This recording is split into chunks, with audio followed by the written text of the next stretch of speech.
Alright, so what's the state of our party? I think it was actually in a pretty bad state last time we played.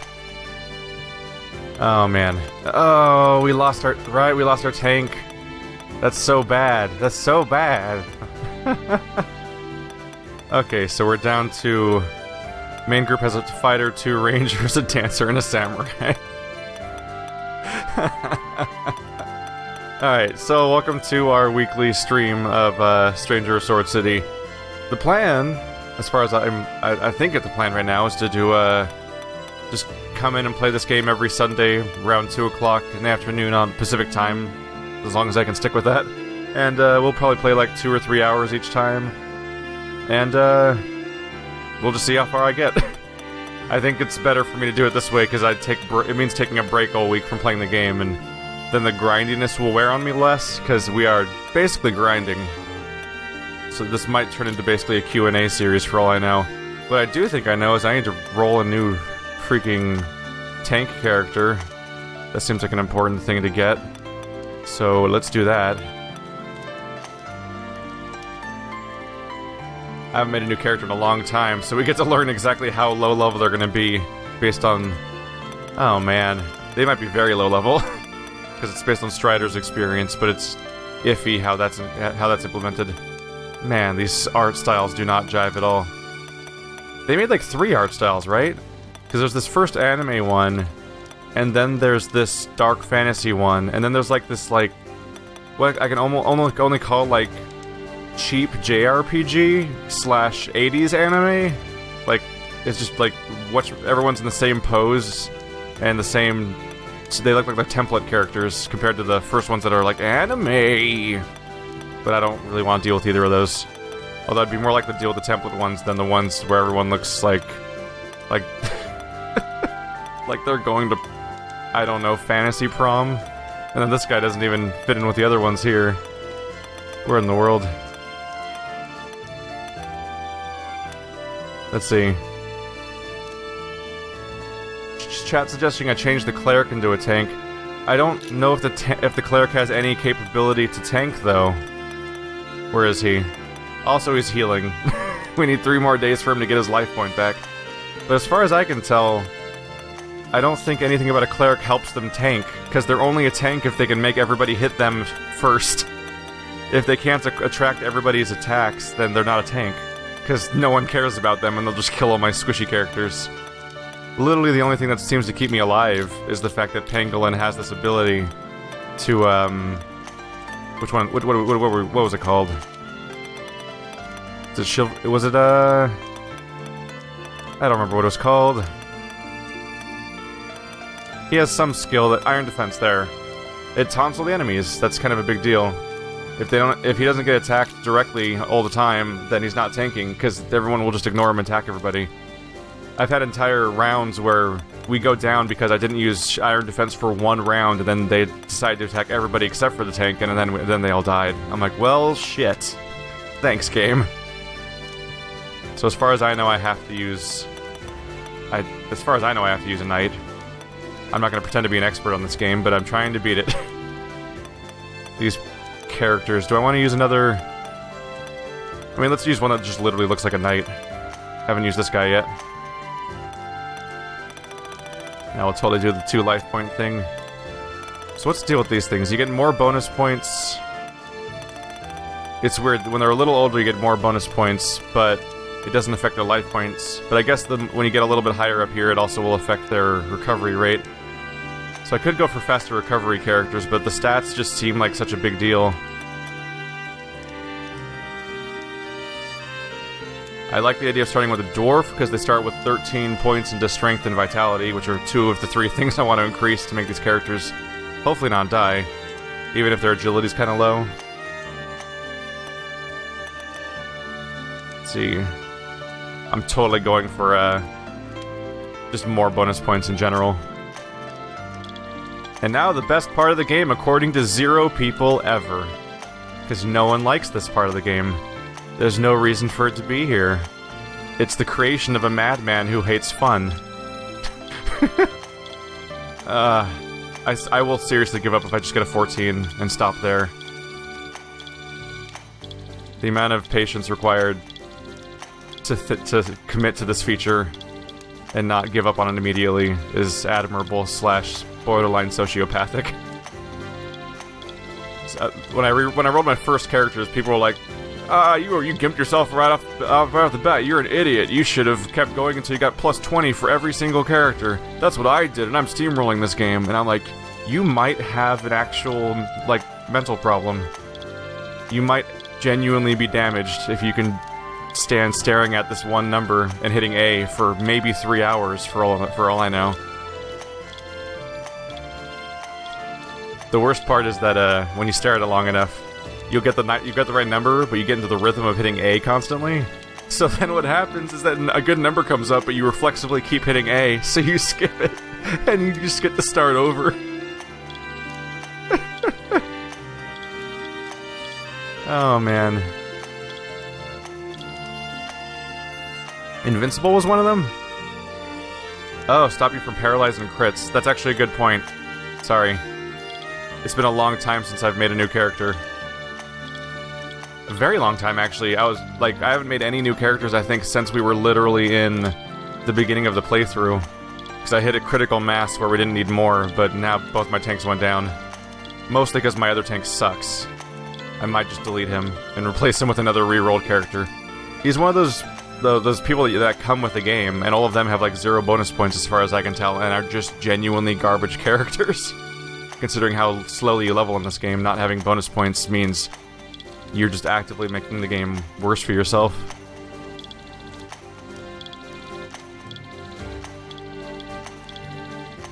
This is something that got past playtesting.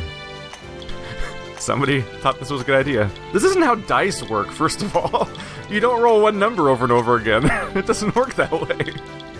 So why even call it re-roll? There's no dice here. There's no magical always land on 7 dice. Like, if you roll 2 6s, I believe the most common number is a 7, technically. But not like 99 out of 100 times. Holy shit. Where should I stop? A 10 or 11? I know I can probably get like a 13, but I will lose my mind waiting for it. This is actually this is the definition of a Skinner's box, which is that you keep pressing a button because the result can be different every time, and so you can. Humans are conditioned to basically do this forever and ever and ever, because one of them might be really good. It's how you get into gambling and slot machines and stuff. It's like, you have no control over the outcome, but if you keep doing it, like, maybe one of those times that big jackpot number will come to you and it'll change your life, and then it takes all your money, and then it changed your life the other way. And that's why I don't gamble. I only gamble for fake in the video game worlds. Holy shit, it's just the number 7 forever. Ah! It happened. It happened. It happened. This not only did this make it. Should I just take it as a sign and stick with 10 and just let it happen? Fuck you! I'm getting that 11 back. Not only did this make it past playtesting and people thought it was like, this is a great mechanic, but it made it past multiple versions of video game. This is a game that was so lacking in self-confidence they actually redid the entire art style because they thought that needed changing. But this stayed in the game. I don't see its conceivable reason. It's like, just balance your game around a specific number of bonus points, period, and don't have a random dice roll. Or have a genuinely random dice roll and penalize people for trying to game the system, but actually have a fair chance of random results instead of just one number forever.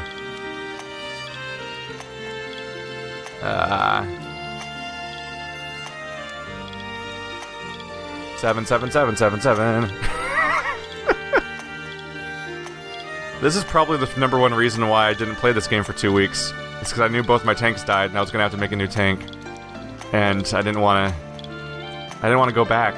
I thought it was free of this part of the game at long last. I swear to God, we're not going anywhere till I get an 11 at the very least. And then I press A to skip it again. After that 11, I'm not settling for goddamn 10. Seriously though, why? Hey chat, start naming this character. He's a dwarf tank character. Come up with names. There's a chat delay, but by the time I actually get the number, you'll probably have had 10 minutes to name him. Oh my god, why? But why? And there's such high numbers hidden away in there. I know you're there. I've seen it. I've seen how high the numbers get. You dick. I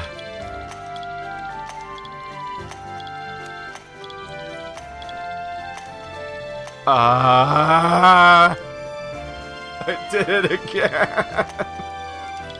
Fine, we're gonna go really slow now. Fuck. We're just gonna go super slow. Because otherwise I'll fall into a rhythm. Dick-ass dick game of dick.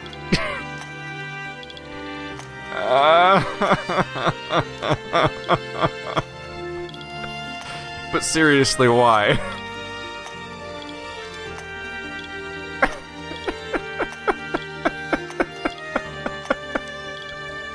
But seriously, why?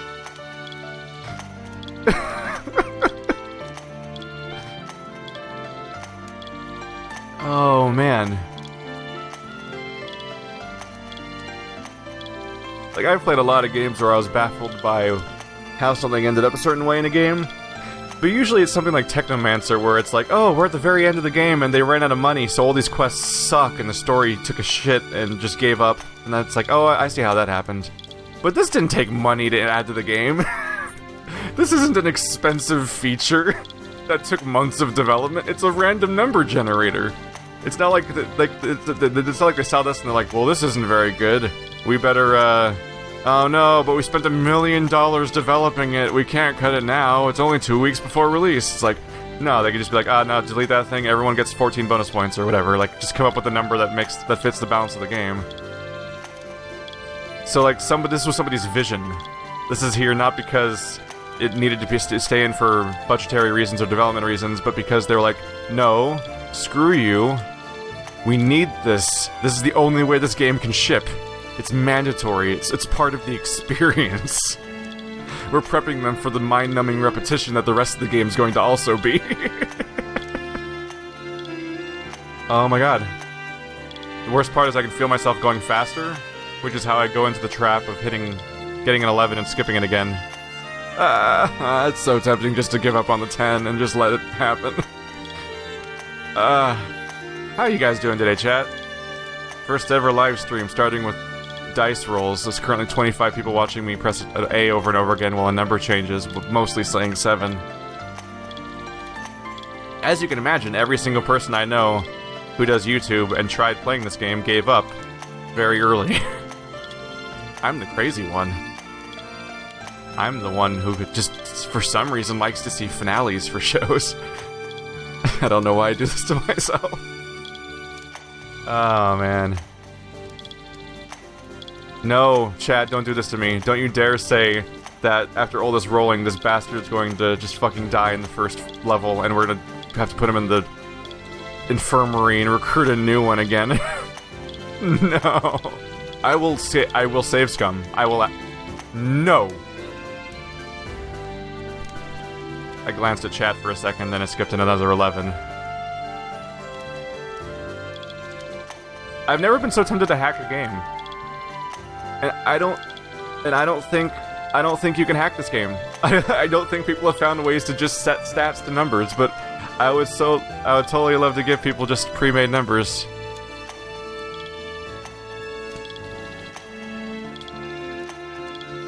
That's not important information, chat. Someone's saying that this number is less important if you're going for New Game Plus, but I mean, New Game Plus is not in my list of problems. At least when at least I played Gate of Memories through to completion, but at least in that one, I was playing it. And the upside of Gate of Memories, it had 15 billion problems, and it had design problems, and shitty boss fights, and terrible stats, and all that other stuff, but hey, you walk down hallways and fight the thing, and continue forward. So the only thing impeding your progress was nightmare boss fights, but Unfortunately, this game kind of gates you more, and like, you better grind for 17 hours, or do with this more. Da-da-da-da-da-da-da. Da-da-da-da. No, Chad, I'm not gonna orgasm when this hits an 11. It's already hit 11 3 times. I just keep accidentally hitting A. Because I hit A so many times that I then... I eventually fall into a rhythm, and just as it becomes muscle memory and I just start hitting it unconsciously, the number pops up and smites me. Chad, I'm not gonna live stream Tokyo Mirage because people are mostly just gonna complain that the volume's not balanced well, and also whenever I stream console video games, they always go out of sync. But also, Tokyo Mirage has tons of downtime where it's like, look, a side quest. Let's go walk over there. Okay. 10 minutes of walking around looking for a dog or something, and I edit that out. But in the live stream, it's like, well, everyone's watching this in real life now. You get to be bored with me. I'm genuinely considering stopping playing Japanese RPGs on my entire channel. I keep thinking that, no, this was just one of the bad ones. Because everyone tells me that whenever I played any of them, and to be fair, I started with stuff like Zestiria and Type 0 on this channel, everyone's like, no, this is one of the bad ones, you gotta play the good ones. But now I've given so many of them a chance that I'm like, nah, they're all grinding, and they're all repetition, and mind-numbing infinite time sinks.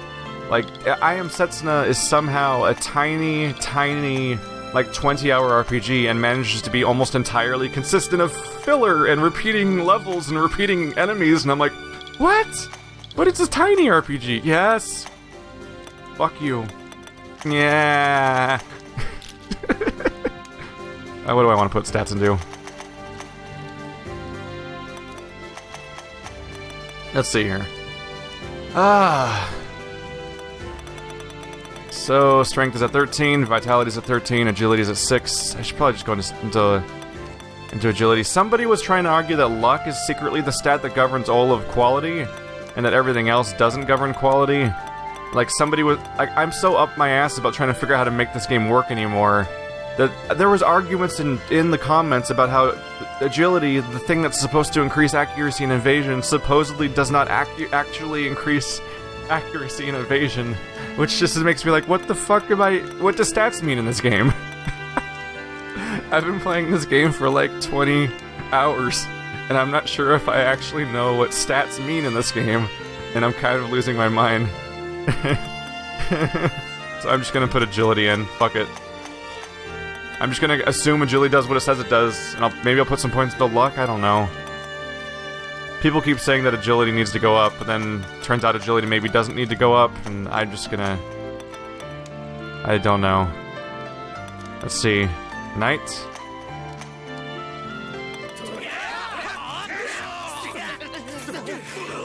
Let's just pick a number. Usually it's consistent between the three. Sure, that's fine. I don't care about their voice acting. Alright! Let's see how the names people have names that people have suggested. It was a long time ago. So I'm scrolling up.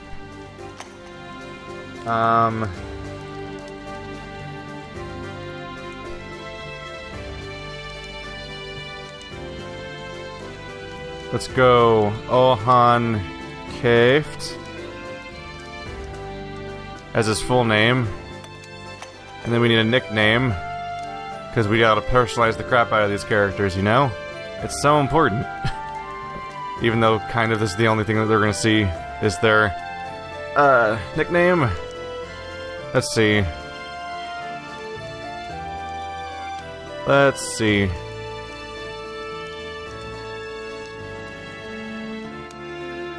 I'm just gonna name him Sunder. There we go. Partially chat named, partially moving on with stuff named. And he's leveled up, which is good. Oops. Also need to add him to the party. Nope. No. No. There we go. Oh, he's already in the party. Whoops. So, we'll change our order. Put him up front. I don't have... Oh, wait, that's not the right order at all. There we go. That's a starter, but I might want to swap out for a spellcaster. He's currently level 1. We'll fix that in a moment. Just before anything happens, I'm just going to save. So we don't lose that generated character for any reason.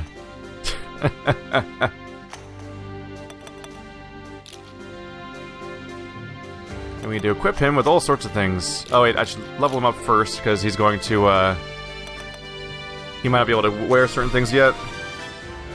Chat, I was a big fan of Final Fantasy X as a kid. I've never played it recently, so I don't know if I would hate it nowadays or not. I put up with a lot of stuff when I was, like, 12, because I had infinite free time, so I never really cared when a game went on forever, but nowadays I don't have a lot of patience for a game just wasting my time.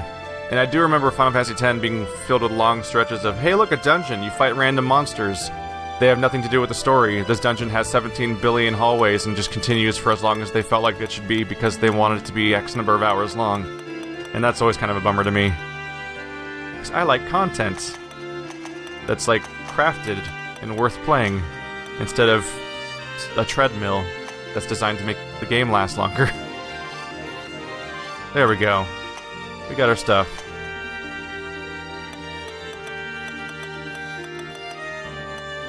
Chat, I have not done any class changes yet. So far, I have not known of any real reason to want to, necessarily.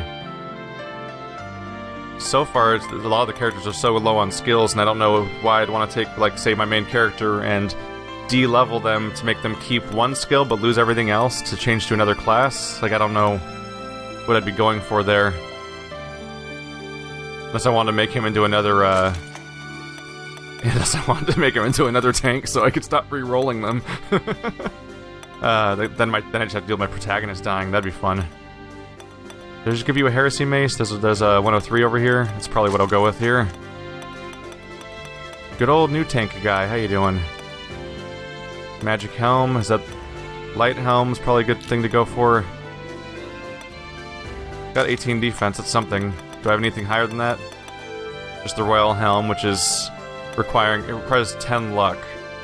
This character has what, the default, I think. Actually, don't see his stats. There they are. Yeah, I'd have to put 3 points into luck just to wear that kind of stuff. And that'd be kind of a bummer. Nope, more Void for Holy Breastplate. Is there a downside to this thing? More resistance, more hit point heal, bonuses versus Immortal. All that royal equipment around here. Is luck secretly a tanking stat or something? Why does the best armor in the game require luck? That seems odd. Also, why is this guy wearing scale in his underpants? Seems kind of alarming. I'd be a little worried, to be honest. There we go. We did it.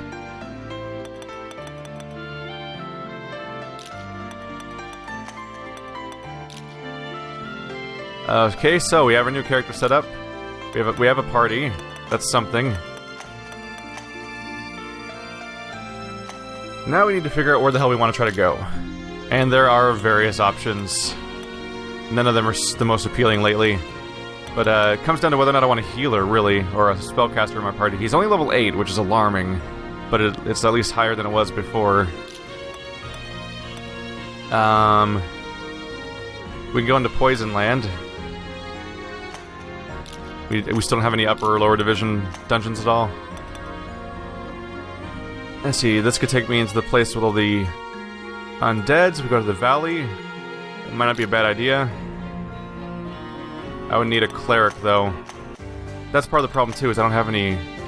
Do I not have any clerics at all available? Both of my clerics are recovering, so I need a no-cleric party.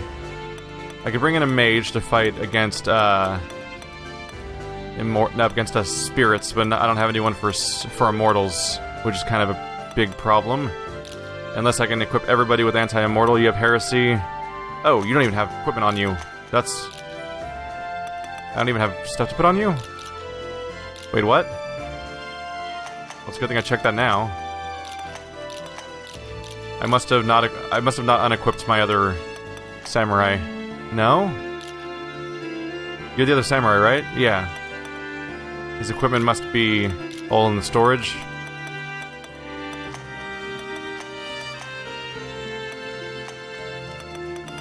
Where are my katanas? 500 billion weapons and stuff. There we go. Alright. So my understanding is that it's supposed to be best to have dual wielding on your samurai, I think. I have no real reason to know, because this game has like no online resources or helpful information to find. But it seems like two-handing a katana would be a downgrade, so I haven't used any of the weapons actually called katanas.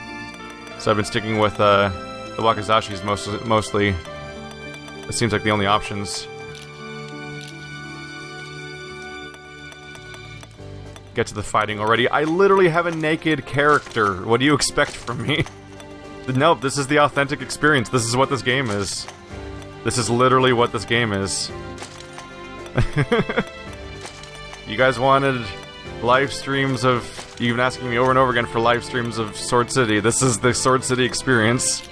Lots of inventory management and grinding. And people need to have equipment on them or they're going to die. I don't want to have minus hit on you, though. That's what we need to scrape through, too, is we need to make sure everyone doesn't have minus hit on their characters. Because for a long time I thought, because percentage keeps showing up on this thing, I thought that hit percentage was... I thought minus 2 hit meant minus 2% chance of hitting. But it's not, as far as I can tell. I believe it is specifically... some other unknown quantity of hit that is unspecified, but a greater impact than losing a greater impact than losing 2%. That's a plus 1%. That's good. Let's see. So nothing on him right now is minus hit. Only plus hit. Good. We need to make sure nobody that's trying to hit all the time has minus hit, because it's a problem. And they've been actively becoming an issue, and people have been making fun of the hit problems. So you're gonna wear some quality lingerie, man. So I hope you're really psyched about that. Hope it feels good on the tingly bits. Wow. Magic Tunic has pretty decent stats, even though it's not a... Yeah, it's supposedly a spell item. It's Spirit Defense, why not? Spirit Defense, no loss of hit chance. Leather Buckler. I mean... Hitting hard's the whole point is to wear... Yeah, let's give you two-handed weapons. Let's upgrade to a Morning Star. Does Deadman Hammer work against Immortals? Yes, it does. I'll keep that in mind to switch to if I need to. You, on the other hand, are all about just not dying. It's all minus to hit the crap out of you if I need to. Do you have any minus hit on you? No, I've been good about that. I just need a goddamn upgraded bow already. Chat, I don't want to play Xenoblade Chronicles X at all. Nothing about that game looked remotely fun to me. It looked like... it actually looked like watching somebody play an MMO. And the last thing I need is for JRPGs to upgrade to straight up feeling like a Korean MMO with grinding and numbers popping up and no real, like, entertainment to the gameplay. Like, that game looked like an absolute chore to me. Must avoid minus hits. Oh, I'm all out of minus hit items. I need to find something else for my storage.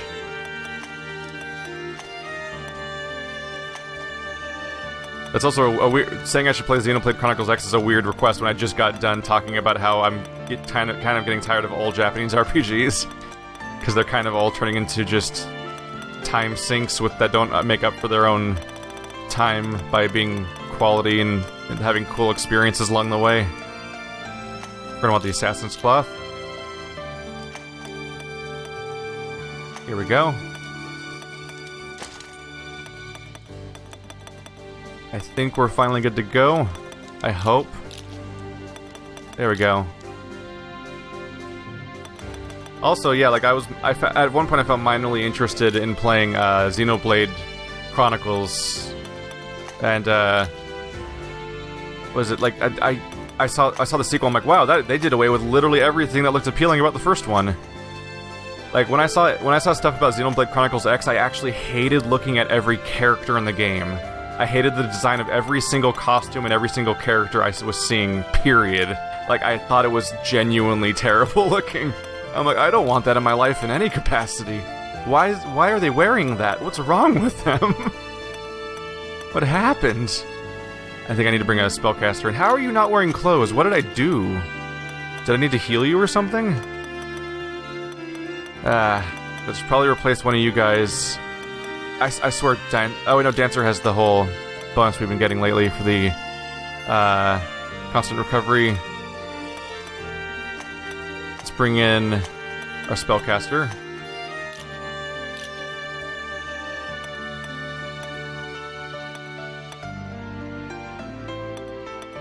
I'm sure Star Ocean 5 might be short for JRPG because it sounds like literally everything about that game was not up to stuff.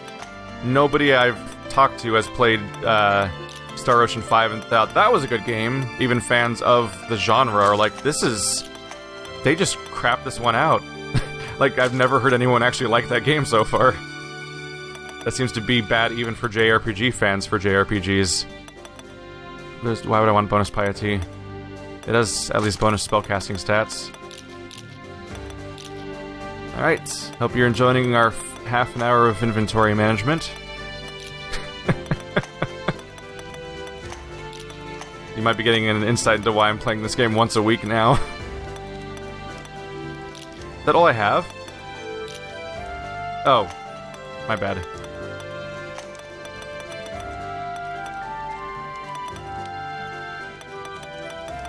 Their stats are kind of garbage across the... Interesting that staffs are one-handed. Let's see. That's spell enhance of 4%. I'd probably just go for that. It loses health. That's frustrating. And it's the only thing that makes her stronger. Oh, that one does. Ice Rod. There we go. And you don't need a hit chance, so I'll gladly give you a shield.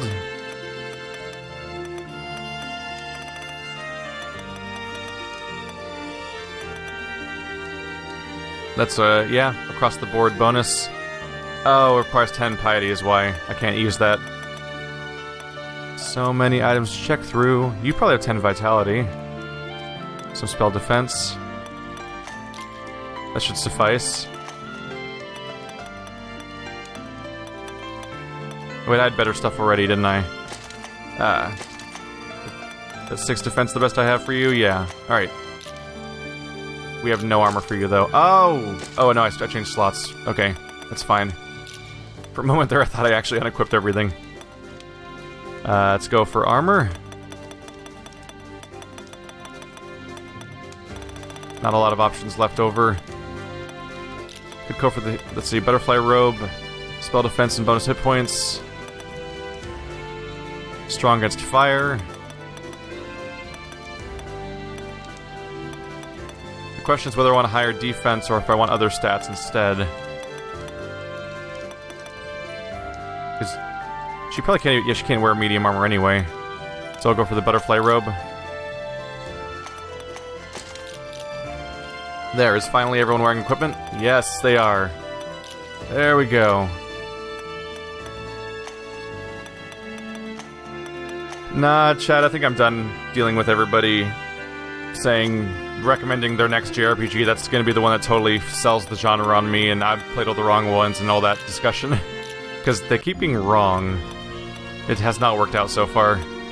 I don't like how often Japanese RPGs are just filled with content that's... The majority of the time is spent doing stuff that doesn't matter. And I'm like, why would you design it this way?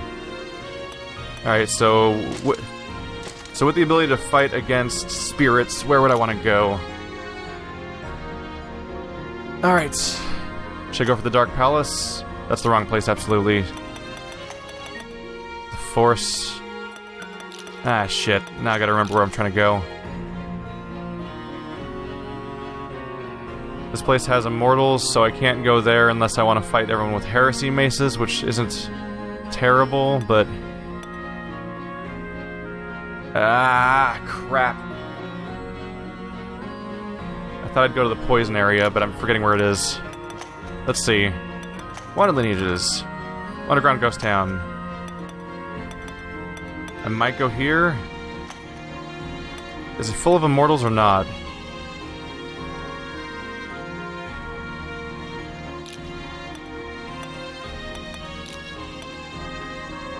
I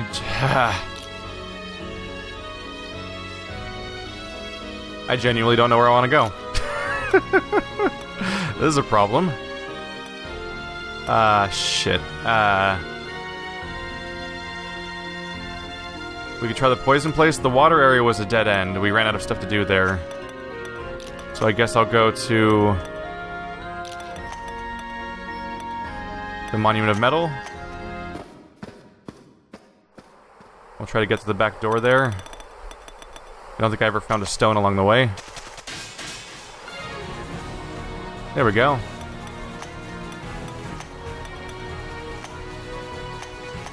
Okay, chat, this is not really recommend games for Keith to play time. Now we're just recommending games that are relevant to the discussion and just asking me to play more games.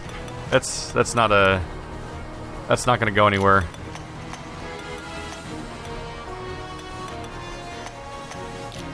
They're just regulars, so we can just repeat. There we go. Now that the basic actions are set up, we can kind of repeat those for a while. Did I set up the defense correctly on my tank?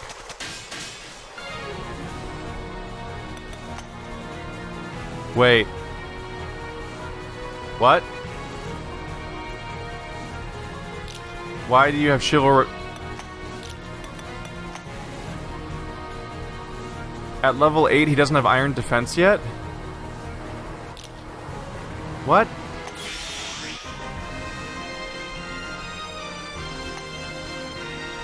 If anyone wants to look up when you get iron defense in this game, that'd be useful for me, without me having to stop to look it up right now. Crap. Do I have a tank that doesn't have iron defense because I can't make one that's high enough level? I didn't realize the pangolin need to be so high level to get one. That's not good news at all. So basically I don't have a tank, essentially, if he can't aggro.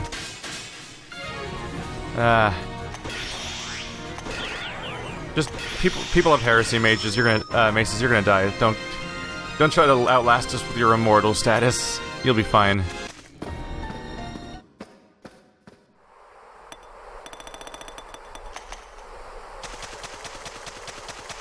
Alright, so I'm realizing mid-run that I may not have iron defense, which may mean that we're gonna have even more fatalities, so I'm very happy I saved before coming here, because this might be a suicide run if I'm gonna go into a dangerous area and have no ability to taunt. That might be a problem.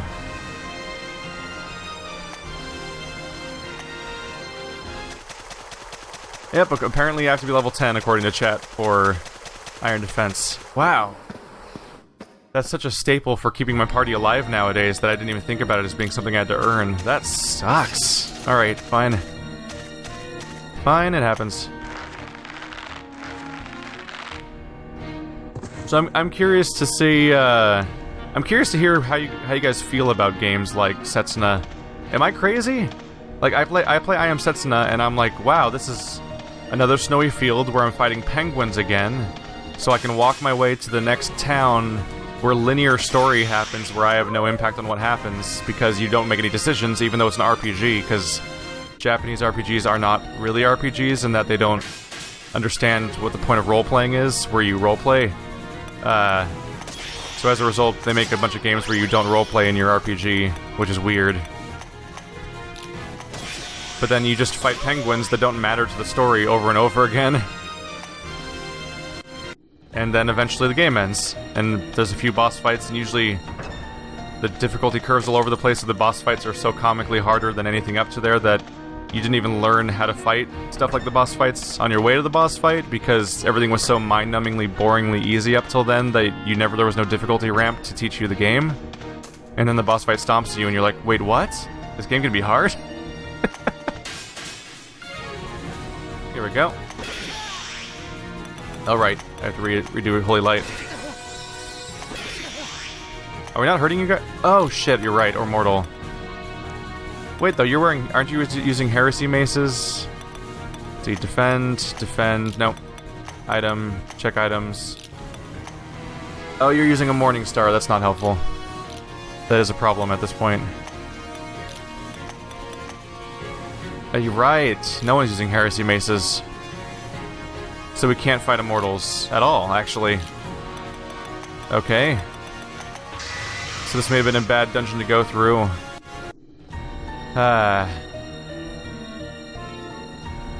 Do I need to go all the way back to town and spend half an hour re-rolling a cleric? Because I don't have... and I can't fight immortals. What's the point of having so many classes you can't fit them in your party, but then having multiple enemies that can only be fought with certain types of party members in your party, basically? Because that seems like it's restrictive.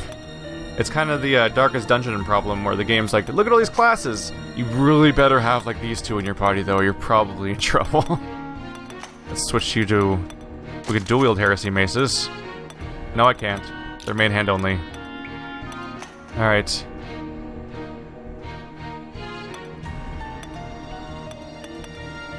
Chat, I would argue that Japanese RPGs that don't have player choice are about as much RPG as Batman video games are. You explore a big open area, do a bunch of optional content that's kind of repetitive, and you can make upgrades to your character as you go along.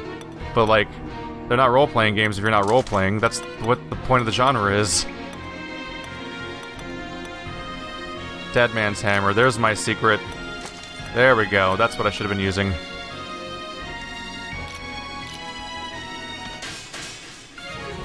Hey, dogs. You're just in time for when we swapped out everybody.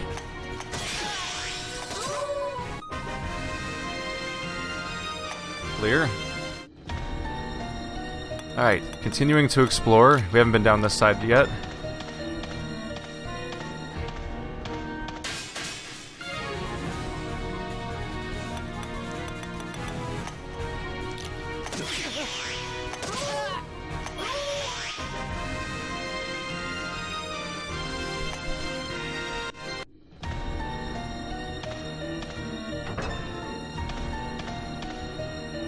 I'm kind of curious when you guys talk about that. When you talk about the... when you talk about enjoying zoning out and grinding. So do you play RPGs just to not... do you play video games just to kind of like stop thinking and stop doing anything and just kind of spend your afternoon just kind of in a state of like... I don't know, stasis? Is that the... I wonder if that's like the purpose they serve for you? Wait, you weren't poisoned. Wait, oh, it's the weapon, isn't it? But I need it. Yeah, it loses hit points. Crap. I kinda need it, though. I kinda need it. Alright. Just have to heal you between fights and try not to waste too much time along the way. So there's nothing there. There's just a poison path. It frustratingly still looks like an unexplored piece of map, but the only way to fill it in is to step on it, and I don't want to step on the poison. So we can ignore everything up here. Here we go.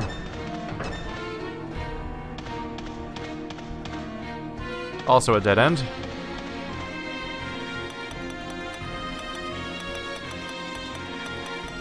What's interesting is I've actually been called racist in the past for saying I don't like Japanese RPGs very much, when I'm really complaining about, like, endless repetition and stuff like that.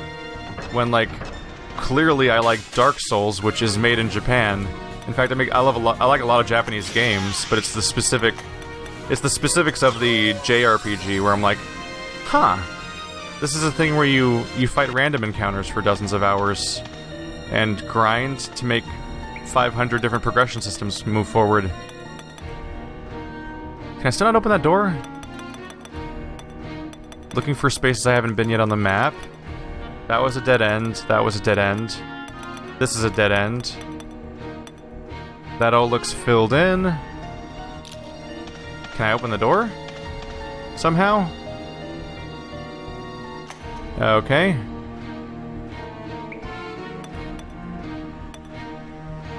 Let's see.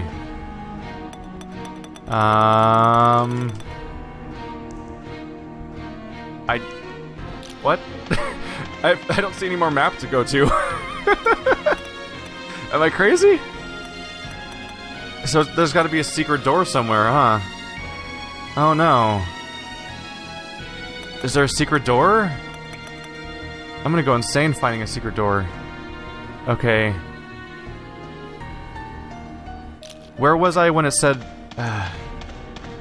they said my character saw something earlier, right? That they noticed something? Was that in this room up here? Maybe that was a secret wall?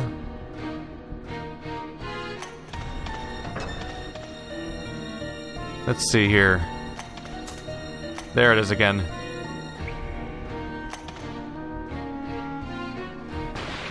There we go. I stumbled in here and I thought it was an ambush room, but then realized that we didn't find an ambush room. There we go. Alright, so this is gonna be find the secret wall. And I guess I'll just periodically use a potion or something. This menu system. Alright, so you hit Y, you go to party, and you go to item, use.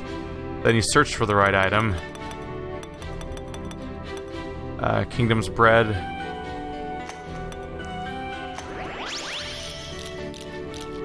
That's pretty much what I gotta go for, I think. Am I floating right now? Ah, hi. Hi. You're immortals, aren't you? And eyeball monsters? And more immortals. So I can't really fight you guys unless I want to try to just fight with one character who has the Heresy Mace and no one else. What level are you guys? 28s. This is probably pretty dangerous.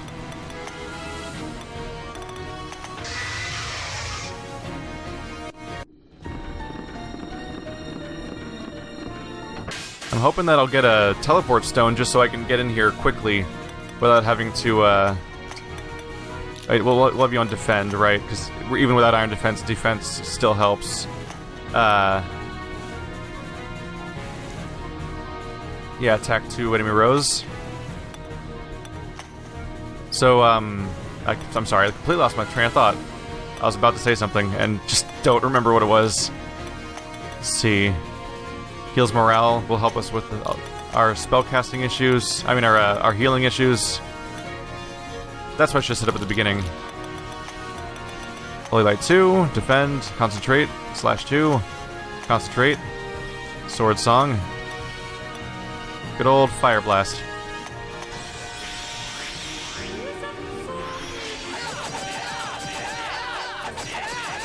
What if one character just got to hit everybody? Yay!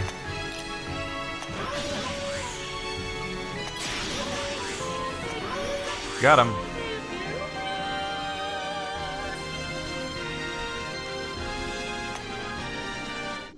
What would we they're asking what chat's asking what we should call games where you level up and gain stats if they don't have role playing. Anime adventure games? Not someone saying why would you bother, that's what RPG means. I don't think it does. I think role playing games are about role playing. That's what they're called. This all started around tabletop games, and the whole, like, just to be clear, the entire point, if you guys never played a tabletop game before, like the Dungeons and Dragons and so on, the entire point is that it's a complicated set of rules and progression that are not there for the sake of having rules and progression, but for the sake of telling a story and making that story believable and have stakes by having rules to how it plays out. Like The Witcher has all these different characteristics that are part of his character and part of how he behaves and his world, and all of the combat and stats are grounded in concepts of that lore and that progression and who he is, because it all plays into the story and how everything goes on. And so, as a result, when you fight enemies in that game, they're generally, in some way, they're implemented into the story of each individual fight and each individual location and each quest. Even the most minor side quests have enemies where you generally have an explanation for why the enemy is there and what's going on around you. Because that's what tabletop Dungeons and Dragons, like, that's what that was. It was a whole bunch of complex story being told through complex mechanics, but because the mechanics are there, it all feels grounded and has a reason and goes places. And it's not just it's a made-up story, but it's a made-up story where people can't just be like 5-year-olds playing together where they're all like, "Nuh-uh, you didn't shoot me, I ate a force field," and you just make stuff up along the way because everyone wants their character to live, so people would make up rules and to cheat. So then when you have a set rule set, suddenly it's possible to make the whole thing make sense. And that's what works so great about tabletop RPGs, and generally, from the very get-go, Western RPGs have been true to that concept. All the way back to Baldur's Gate, you have like this complex story with decisions and those concepts of like being able to attack individual NPCs that aren't even necessarily characters you have a reason to attack, but that has an effect on how the story plays out and all that other stuff happening. Like, that's the Wasteland 2 situation. Like, all that stuff exists for a reason. But in Japanese RPGs, you grind in you go into, in many cases, you you get teleported into like a netherworld that has nothing to do with the rest of the game, and you fight monsters that are never talked about and never discussed, and seem to just be some guy's DeviantArt like projects where they just made up a bunch of monster designs. And then at the end there's a boss fight, and then you get to go back to the story, and I'm like, what? Like, none of this is connected, and I'm just... It's hard to care about it sometimes, you know?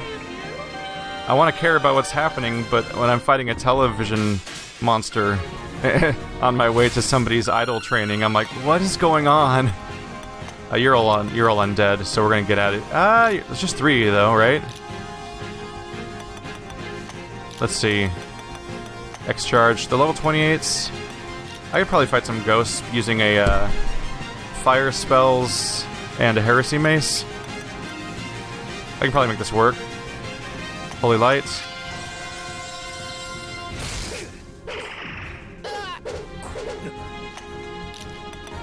Let's see. Oops.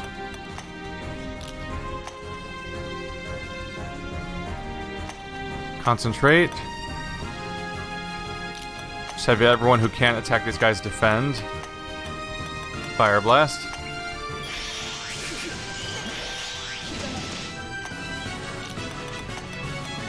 Holy Light's already established, so we'll just keep going.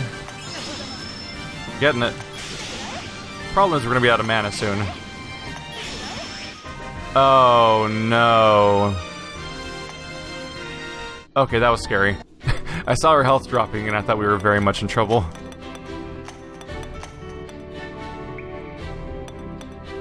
But even if on some level I don't care too much about the discussion about whether or not they count as RPGs, just because that kind of relies on some assumption that all I care about is RPGs when I play a billion other types of games. I just want, generally, the content I'm playing to either serve the story or, like, how do I put this? I want the levels to feel designed and, like, feel like I'm navigating a thing where there's a reason to go around it, and it's all built for my fun in some capacity and not just a random series of hallways that stretch infinitely because the game needs to be X number of hours long. And I really feel that happens when I'm playing a game like Tokyo Mirage Sessions or I Am Setsuna, where it's literally the same series of rooms repeating infinitely, as long as they want it to, which is usually 3 floors because they're so uncreative that they need to stick with exactly 3 as their magical number for video game design all the time. And that's always a bummer in its own way. So then not only is the game being grindy and repetitive, it's also being predictably so, where it's like, oh look, rule of 3s, there's gonna be 3 floors here. There's gonna be 3 bridge puzzles on the way to the 3 floors with the 3 doors, and it's like, okay. Oh, that's a one-way door, you son of a bitch. Oh, guess we're going back. Or I could head back and recover my MP, which I probably should, since we've explored a bit. And without MP, I've limited capacity ways to fight, enemy spirits. No, you should be on defend. Concentrate. Slash.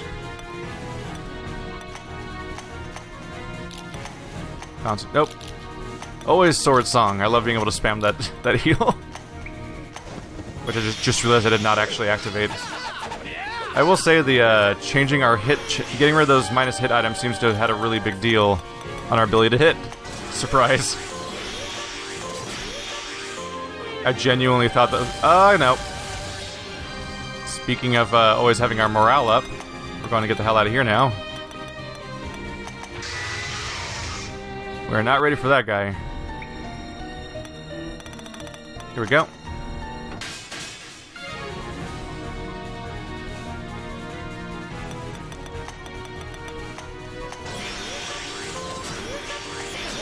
Let's try this again. There we go.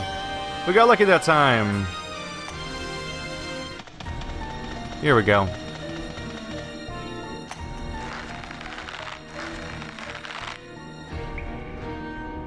Now, Nier. That's actually a good example, chat, of a game that I plan on getting back to and actually playing on this channel at some point. Because I remember liking Nier.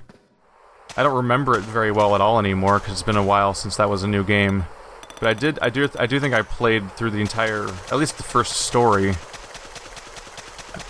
I don't think I fully understood how those games tell their stories until I played Drakengard 3 and got an understanding of how, like, the game will suddenly suddenly fork off into 17 different branches of like, oh, this game just has 4 endings, and it's not even like alternate endings, but like literally the endings are the linear story. I think I heard somebody basically explain that all of the endings of Drakengard games are all canon, which is an insane concept to even hear people say, but it's amazing at the same time. There we go.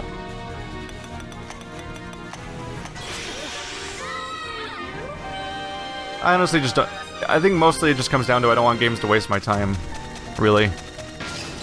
Witcher 3 is really good about that, specifically because it has that horrifying amount of content you hear about for Elder Scrolls games. But not only is that content way more interesting than it normally is in Elder Scrolls games, where especially the more recent Bethesda games have just gotten increasingly boring and filler, and like all the side stuff feels like they don't even try to make them interesting anymore, like they're just running out of steam and they feel like a RPG factory more than an inspired company anymore. But not only did Witcher 3 have a really interesting side quest, but also the sheer amount of it that was optional was staggering. So if you felt like the game was wasting your time, you could just go on with the story immediately and just go on that road.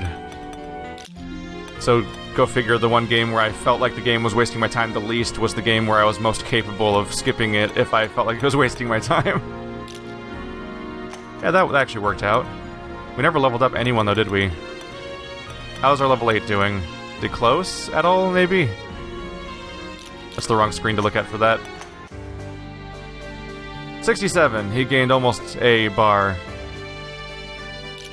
Let's see. I'll just keep saving. Let's try to get back in there.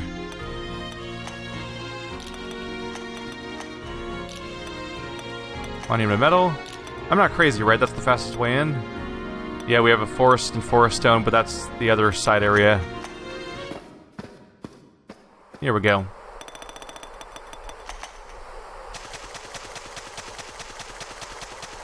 Getting hurt constantly by the weapon's kind of a bummer. You know what? What I should be doing, if this works...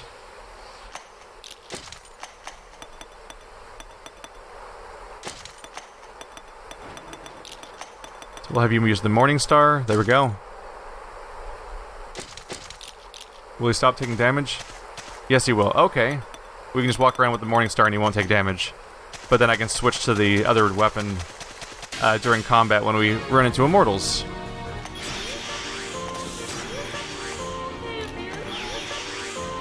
There we go.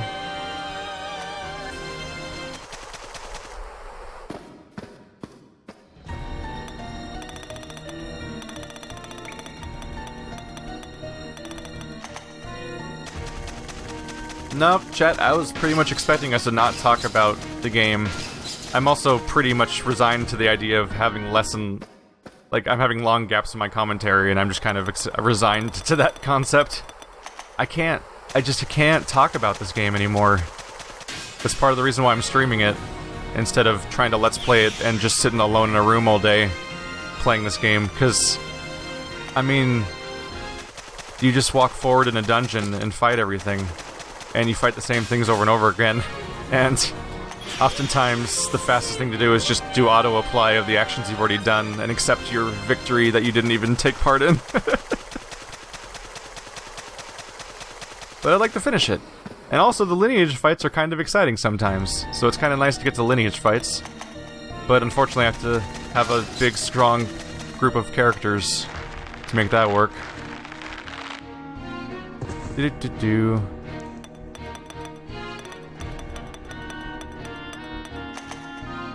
On we go.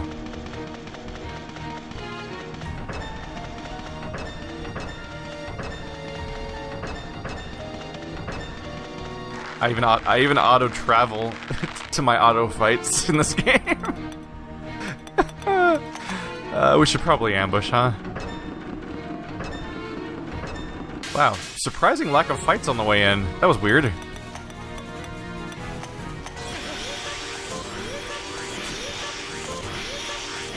That's not good. Oh, right. It's because I didn't change my weapon. Right. Wait, no? Wait, you're not... Are you spirits?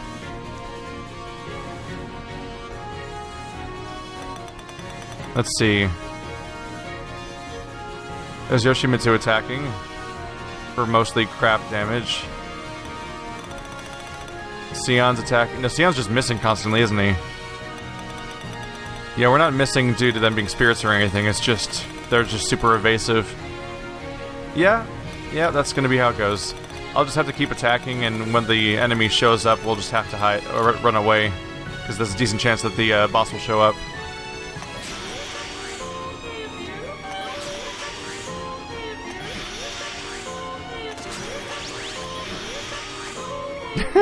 Well, that was about 15 rounds of combat in about 10 seconds.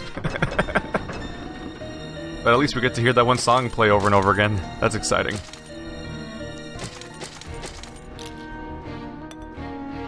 Give it a go.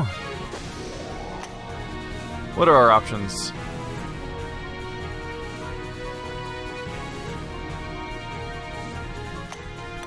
All I can say is I hope that Western developers make more games like Grimrock, because it's kind of Grimrock's fault that I keep playing all these dungeon crawlers, but unfortunately the Japanese dungeon crawlers are known for being these grinding experiences. And when I played the Western developed game, Fall of the Dungeon Guardians, it was kind of this nightmare MMORPG, like World of Warcraft inspired, really, really repetitive combat game. So far I haven't played any other games that quite fit into what I think is the point of a dungeon crawler, which is to have a dungeon to crawl. Like, oh look, traps and navigation and exploration and secrets. But mostly, Dungeon Guardians is mostly about its MMO combat, and this game's mostly about its JRPG combat, and neither of them emphasize the dungeon very strongly, unfortunately. We've been ambushed by Nightmare Spider with all of the boobies. Why do you make boobs that basically have nipples, but then try to hide the nipples by not having them colored? Like, that's just like a weird visual. Oh well. How do you feel about not getting an ambush? Sky Dragon. And then we'll do a Holy Light. Keep your defenses up. I really hope this guy's not a spirit, because I don't know what he is, actually. Which weapon am I using right now? Morningstar does more damage, so we'll do with that. Stick with that. Concentrate. /2.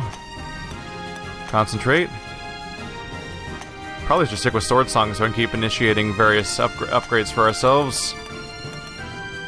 And we'll do Firebolt on the target. Oh wait. Enhance Magic. There was no chains on the screen, so even though I don't recognize this enemy, it shouldn't be a lineage. It should just be something new. The Illuminator. Not very high level. It's probably not the most... It might not be the most dangerous thing. I'll do Black Wall. Defend, Rush. /2. There we go, Snipe. Now I can do High Cast. Oh, uses double the MP. Oh yeah, that's just because you're casting it twice, it's fine. Let's try to blow this person away, huh? Those are a lot of misses. Ow. Ow.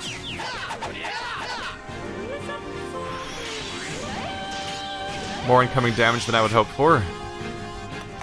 Oh, basically down though, that's good. The Familia. Who hit my tank? Lot of it. That's a lot of text feed. Didn't somebody hit... I thought somebody hit Sunder like near the beginning of the fight. Sunder got hit by Ice Bolt, okay. Yeah, spells are not always easy to deal with. I think I can defend against spells with my other character though. Let's see. Could we go for Hit and Avoid just to help us get our attacks off this round? Yeah, do that. Defend, concentrate. Oh wait, let's see. We'll switch to normal attacks for now. You slash the back row? No, we'll do /2. to make sure this person goes down. Continue with the sword song, yeah. And you're going to... I think I can defend ourselves from spells, right? Magic wall, absolutely. Avoid our tank going down from that kind of spell again.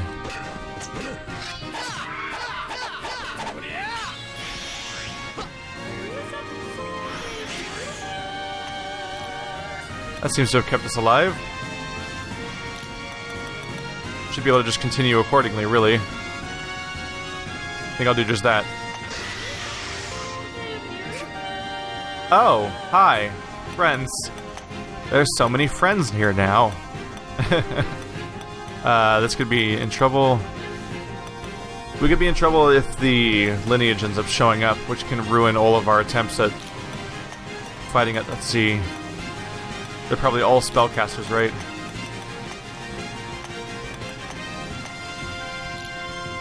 Yeah, we'll have to go with concentrate at this point. /2. Yeah.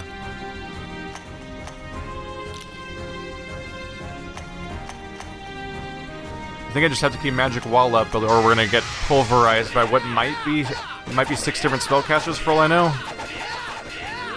Oh, they're not taking damage.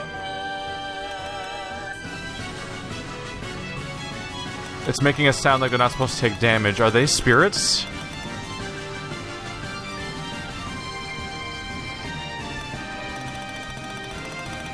They might be spirits. Well, shit. Okay, so magic weapon then? Unfortunately, that means taking off my magic wall, which means taking damage. They're rearranging themselves. Yeah, it's the same. They're all the same guy. Oops. I wish I had a black wall for magic. I don't think I do. There might be one already in the game. Maybe I passed it up. Continue trying to defend our party. Here comes the rush. /2. Snipe. And we need to use magic weapon. I think that's what we need here. Are we gonna start doing proper damage now?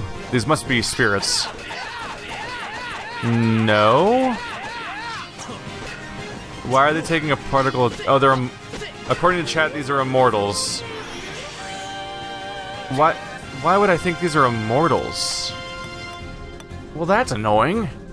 So I was doomed from the get-go, because I can't fight immortals with this crew, really. I don't just want to infinitely defend myself while playing as...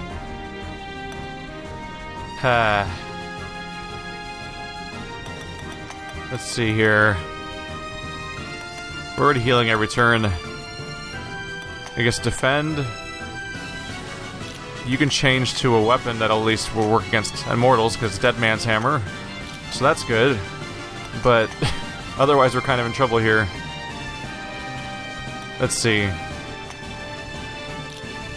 What do I even do with you? Do I just defend, basically? You guys can't attack him. You can attack with spells, but I should probably keep the magic wall up or we're gonna get destroyed by having this many enemies. So I guess we'll just repeat this now.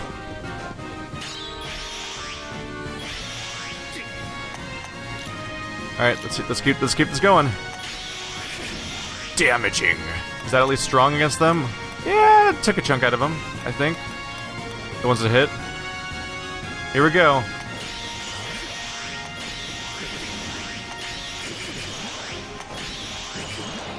How we doing? Not so good?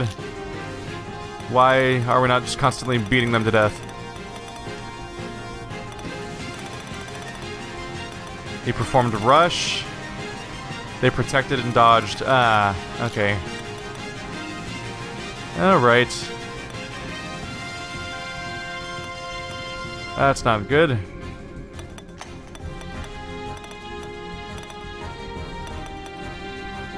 Well, shit, so they're evading infinitely. Should I just run?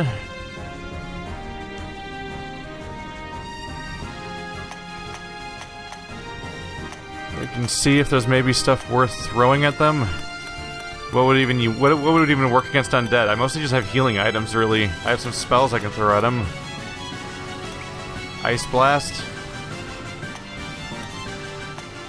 We can try that.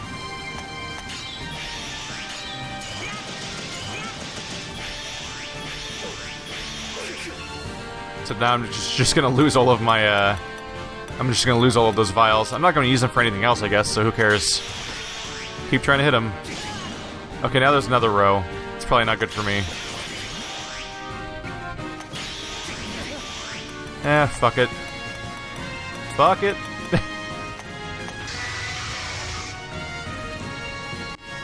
Well, at least we lost items. So at least there's that.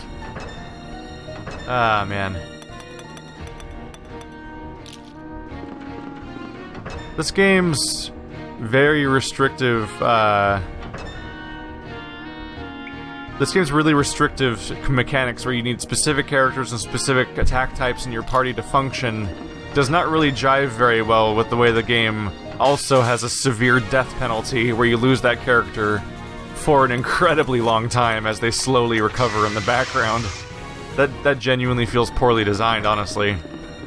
Like in a game like XCOM, you have long recovery times, but it just forces you to rebalance your party and try them differently. Like, oh, well, all I have is a support and 2 snipers, let's make this work! And you have to plan around that. But in this game, it's like, nah, you can't hurt those guys. You just can't. I guess you're just gonna have to, I don't know, not hurt them. It's like, oh cool, thanks for that mechanic, game. I'm happy you put that in there. Seems like a really fun mechanic for people to have fun with. I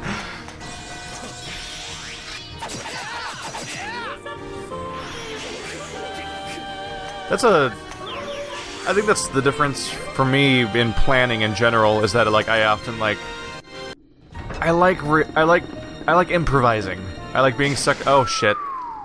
I like being stuck in a situation where oh no, this isn't what I planned for, and then having to fight my way out of the weird problem that I now have. So that's what's kind of fun about games like XCOM and stuff like that. But the other side is a game more like oops, not you. You switch out of Dead Man's Hammer. The flip side is a game more like I Am Setsuno, where it's oh yeah, that fight's really good if you have Dispel and Haste or some nonsense like that. It's oh cool. So it would have been good if I had those other characters for this fight that I didn't bring into this fight, because I didn't know the fight was going to happen, because it's a story-based boss fight with no foreshadowing about what the boss fight's going to be. But I didn't bring the right characters, so I guess I get to replay this all this dialogue now, and reshuffle my party, and sure hope I saved recently, because I lost by default for bringing the wrong party members to a fight I didn't know was going to happen. In a game where you can't change your party members mid-fight? What the fuck? And this game's kind of getting that way a little bit with the way that it kills characters off, and then you're oh cool, that guy's recovering for the next, what, several hours of a gameplay? What's crazy to me is that you don't just, when somebody goes down, they don't just sit down through a run or something? Or a few dungeon runs? Instead, when you lose a character, they sit out for 5 hours of gameplay sometimes, and you're why though? Why would you put that in the game? Please let me fight things I can fight. There we go. Dogs. I'll take them out, I don't give a crap. Come at me, brah. I do love having infinite morale. It's really nice. Oh... Well...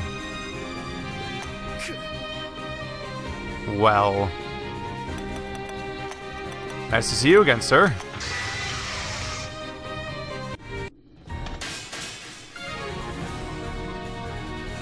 Oh yeah, chat, I'm planning on playing the Neo demo, mainly because I believe it's supposed to be a new area, not the same zone. If it was the same zone, I don't know if I'd play it, but I think I've heard it's supposed to be a brand new zone. And that was interesting enough of an experience last time. Here we go. I can finally go back upstairs.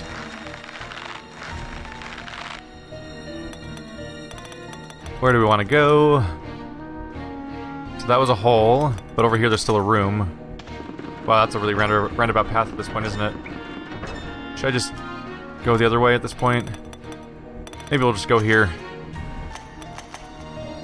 Here we go. Ah. What even are those guys? I bet they're undead or something. I don't know, the cocoons, they seem to just be spider monsters, and I fought the spider monster just fine, so I guess I should be able to fight those guys just fine, presumably. /2.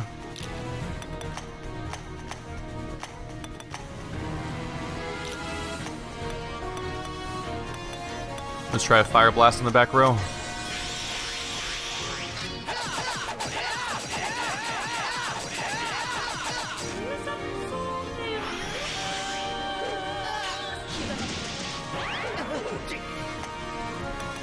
We do damage. Everything seems to be proceeding. Nice. Okay, and our heal's active, so... X-Charge 2, destroy. Tempting. I'll just keep Black Wall up, honestly.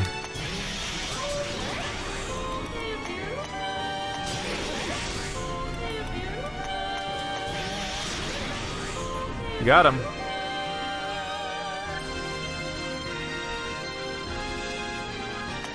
I like that somebody keeps asking about Card Fight Vanguard in chat, and when asked what it is, their answer is it's a card game and an anime, and has its own official channel on YouTube, which describes so many shows. I just find that amusing because like the answer to the question was something that did not even slightly illuminate what the thing was because of how common that series of descriptions is for anime stuff. More agility at this point, I'd want to say. One more level, and you'll have access to the ability to actually use Iron Defense. That'll be nice. I feel like I've had Iron Defense forever, but I guess not.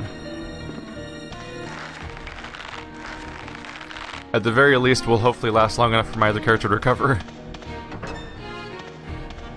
Yay. Okay. Just the regulars. Should be good to go. Oops. Always defend or we're gonna be in trouble.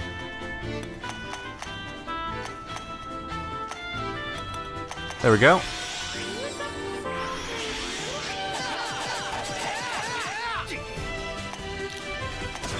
It's so refreshing to see the hellhounds around because they go down immediately. Like, oh yeah, the thing in this environment I could just fight. Sweet. So that's just gonna kick me out into a place I've already been to. It's a trap! That's not where I want to go. Unfortunately.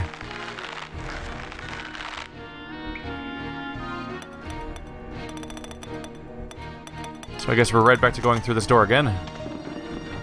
Hopefully I'll find my way to open that damn locked door that we have ahead of us. X-Charge 2! Murder. Just murder it till it's dead.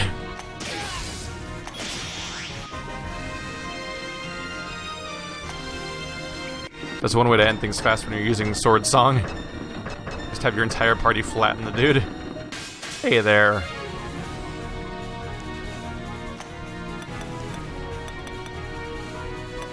So there's dogs in the front, cocoons in the back.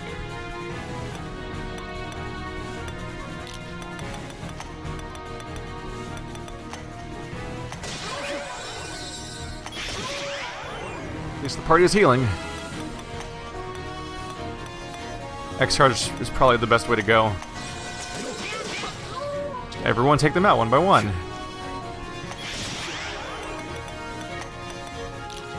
Did you change? I think their skill changed.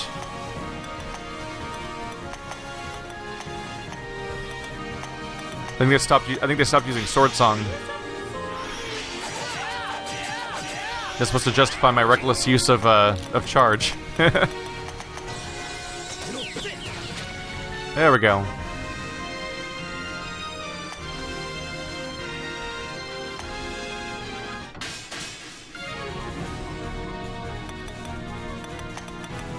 Or Holy Light against the same enemies. Go, go, repetition!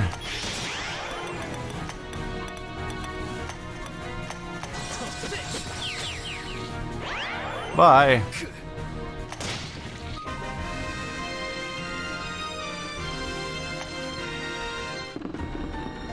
Let's see, I think somebody asked earlier what my favorite anime was and why. And now I've got to rack my brain a little bit. The problem with anime for me is that I don't have a ton of exposure to it because a lot of it doesn't appeal to me, that I have trouble finding stuff I like. And then, of course, whenever I say this, anime fans that think everyone should be anime fans then try to recommend all the anime in the world to me, and it doesn't really work out very well. And it just leads to me increasing the list of things I don't like. And it doesn't usually go over great. So instead, when I talk about my favorite anime, it usually comes down to stuff that people generally always list when asked what their favorite anime is. And so naturally, really early on, it's like, oh yeah, Fullmetal Alchemist. Very easy to list. Very well written show. Enjoyable characters, cool storylines, and fun mechanics. And it doesn't overstay its welcome by being 500 episodes long and not caring about its audience. Because, dear lord, these shows that go on forever, I don't know how people can watch those shows and be 400 episodes in and care about anything that happens in them. Like, how many times can you watch people fight a guy that it's always, like, slightly more powerful than the last guy, or is a slight twist on the last thing that happened, and then you just... it's just variations of the same mechanic over and over again. Like, I used to read One Piece, and I just kept encountering these scenarios. Oh no! Monkey D. Luffy's really down and out this time! He's never faced a foe quite like this! And then he beats the foe with the power of friendship, or something, after bleeding everywhere. And then it's over again. And then we do it. Come back next time for another 20-volume story where a shark monster is the next guy. Where the thing happens again. And then it happens again. It's like, oh no. So I've hit the point now where when I watch an anime, I actually specifically try to... I basically look for a cutoff point. So whenever I have one that I'm enjoying, if I realize it's going to keep going on forever, I specifically choose a spot to stop watching, and then I just pretend that's the ending, basically. So, like, I watched Bleach, and I got to the part where they saved Rukia at the end of Season 2, I want to say, from the Soul Society, and then I stopped watching Bleach forever, intentionally, and never continued forward. So in my opinion, Bleach is a pretty decent show, because that's all I've seen of it. And I think I chose nicely. Similarly, Death Note is about this crazy showdown between two people where if either of them ever knew each other's names, they could destroy each other.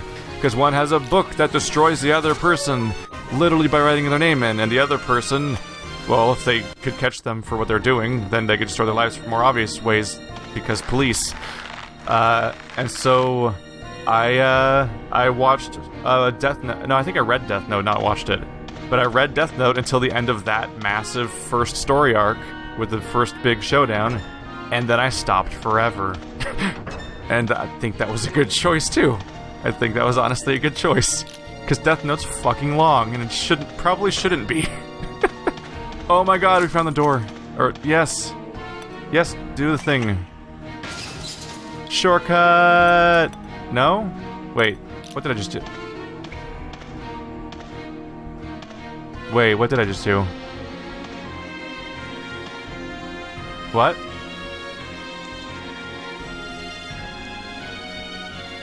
Did I open the door over there or not? What did I affect? Did I open the door over there? Wait, I don't think I noticed what I did. I don't think I know what I did. Uh-oh. Uh-oh. Uh-oh. I guess I'll backtrack? Clearly we're done here, right? But aside from Fullmetal Alchemist, my favorite show might be Fooly Cooly. Because turns out that anime is often better when it's not about a series of escalating stakes and power levels and secret abilities, and maybe you don't need to make a character like what's his name, Ichigo? Is that the Bleach guy? Where he just keeps getting more powers and like he's slowly my understanding of Bleach is that he is now part everything, and like every type of enemy or foe or variation of Hollow they've encountered over the course of the show, he just kind of has become part of all of them, because he's like the ultimate, like, Mary Sue Chosen One, boring-ass character that just gets every power, and I'm like, what, why did you do that?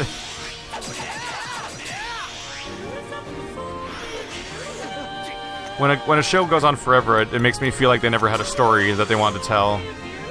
Or at least by the time they get to the part where they're going on forever, they may not be telling a story they want to tell anymore and just being told to continue.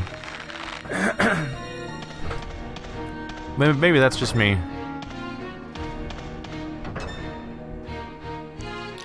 But in Fully Cooley, when they pull it back and they're watching their own show, they start watching their own show in a theater, I just lose my shit. Ow. That seemed necessary, though. Howdy. What was the one I watched? I watched a show recently that I enjoyed. What was that? Oh yeah, I liked Gangsta. But Gangsta's dead forever. That's it. That's it. The company that was making the anime went under, so no more Gangsta forever. Yay! And it ends on the most horrible possible cliffhanger possible. Because it ends on freaking... like, someone's literally mid-jump. Like, everything's going wrong in the story. Someone's literally mid-jump, sailing through the air. And the game is... the fucking anime just... that's the end of the season. And then it's like, alright.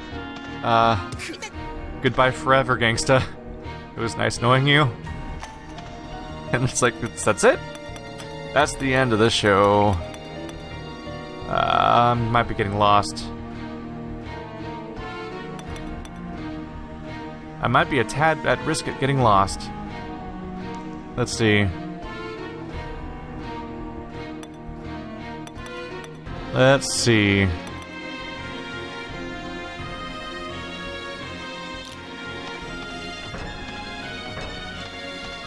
Now people are saying that Death Note would have been better to keep watching. The hard part is ever knowing. I can't trust other people's opinions because they consistently don't align with mine. So I can't rely on them. But all I know is that through experience, whenever I continue watching an anime past a certain point, it always falls apart eventually.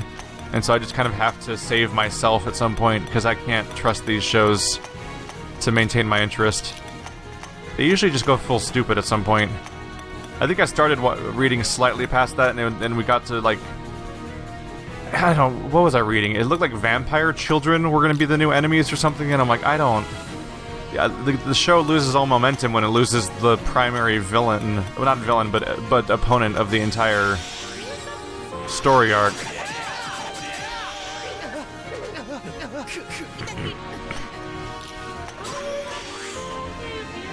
On some level, I kind of think in terms of, like, what of it, like, to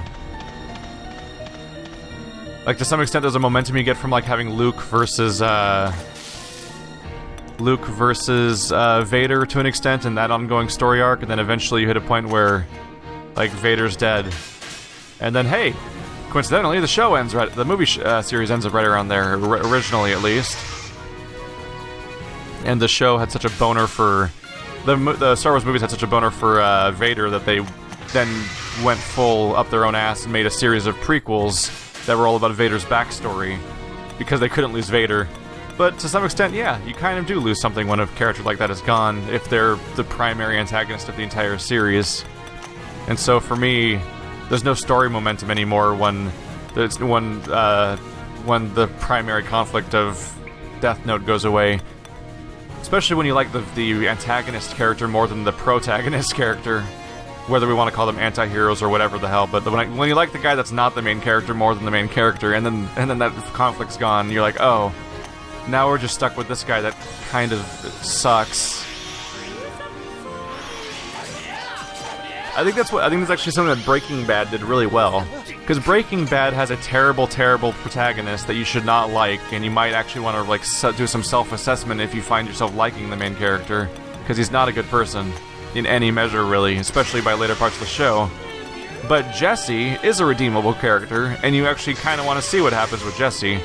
So in Breaking Bad, as various villains keep coming and going, and various conflicts keep showing up and then falling apart, and various things are conquered and we move on, we still have Jesse to hold on to. So we still kind of care where this whole thing goes. Because it'd be a little harder to care if it was just Walter White, because you kind of want him to lose. So being like, oh no, how is he going to get past the next struggle when it's just his struggle is actually probably less of a good show. Which is crazy as a concept, because originally Jesse was supposed to die at the end of the first season of Breaking Bad and not become like the main character practically. Whereas by the time you get to the end of Breaking Bad, Jesse might as well be the protagonist of the entire show. There we go.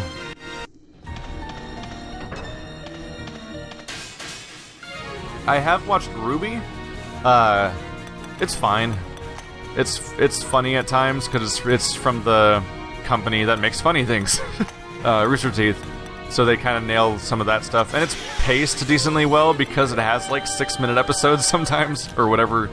I don't remember the exact episode of the durations, but they're shorter than normal television. So shit has to happen, and it doesn't turn into a massive slog. But I've only seen the first 2 seasons, and I haven't watched them for a while, so I kind of don't really remember my feelings that specifically. Okay, I'm in trouble here, guys. I don't know what that lever did. It didn't open this door, and there was a lever back there, and it did something. Huh.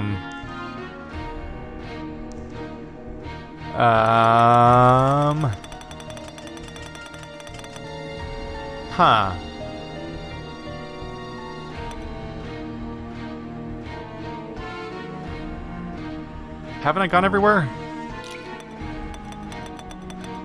We went here. Yeah, right outside this room, and that was a dead end. We bleeped through all those different staircases and their various dead ends. We flipped a lever.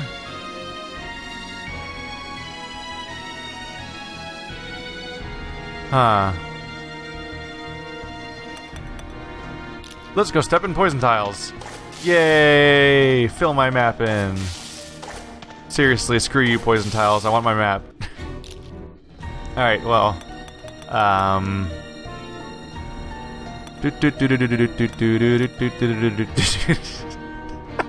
I about to have to Google some shit? I might have to Google some shit. I'm feeling a little bit in trouble. Let's see here. I should also have Slack open, because Wander and Bird might be wanting to do a podcast today. Let's see. There's a blank spot on the map over here. I can head over there, I guess. Which I can get to from kind of roundabout paths.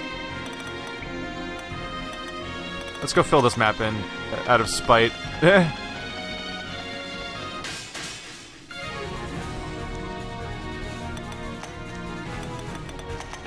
I can't fight spirits, sorry. Unless I want to fight you with just one dead man's hammer and nothing else. Which I prefer not to. This is part of the reason why I'm constantly keeping... If you're wondering why I'm constantly using a sword song and not using skills, even when morale's maxed, it's just, I want morale maxed so that I can last as many flash escapes as possible between fights, in case we hit these situations where I keep fighting ghosts back to back. Are you using the... You're using Morningstar, good. Just want to make sure he's not taking bonus damage from the mace. Just gonna fill that in. Those glow like crazy too. That's actually kind of distracting. Oh wait, that's kind of a distracting way to display that problem. Alright, let's see if there's a new spot to go from upstairs. Is there someone I haven't standed yet? Let's see. Oh! Door. I missed that door somehow. Oh. Okay. Well, I'm gonna check these walls now. You can't stop me. And on the earlier topic, I can't give great answers for whether I prefer Soul Eater. I mean, why did I say I said Soul Eater because someone said Soul Eater, and that's not what I was trying to talk about. I can't give great answers of whether I prefer Full Metal Alchemist versus Full Metal Brotherhood, or Full Metal Alchemist Brotherhood. I would say that generally I personally have a preference for the original adaptation because that's the one I saw first, and I seriously got introduced to the show by the Edward story arc. So the gut punch is literally the gut punch of that show at the beginning is literally how I started the show. So I will admit that being entering it from that perspective, I ended up getting the Brotherhood painted in a somewhat more negative light when I did get the chance to try it, specifically because Brotherhood really skimps on that storyline. And I don't know if that's a better adaptation of the source material, because maybe it wasn't a big deal in the source material. But the first version of the anime is such a big deal out of the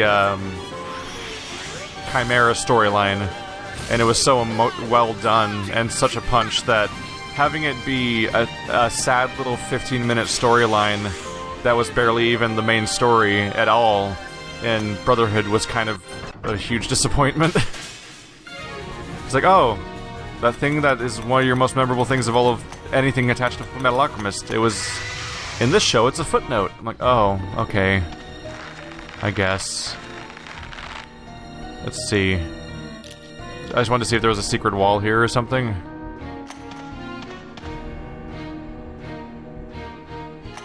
Alright.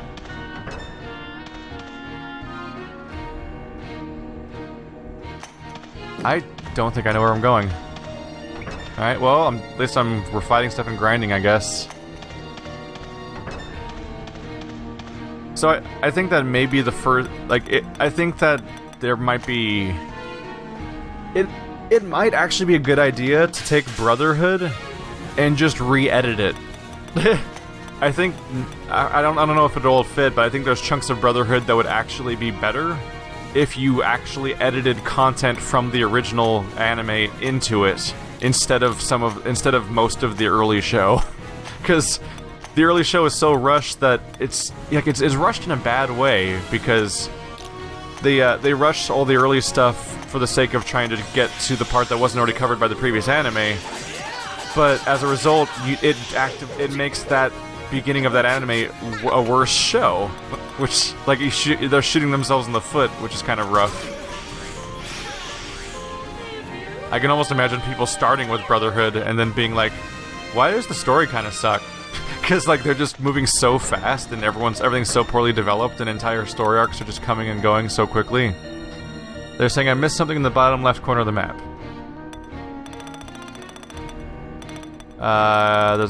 That might go somewhere over here. Alright. That's gonna be a long walk. Let's get up there. Got nowhere else to go on this point.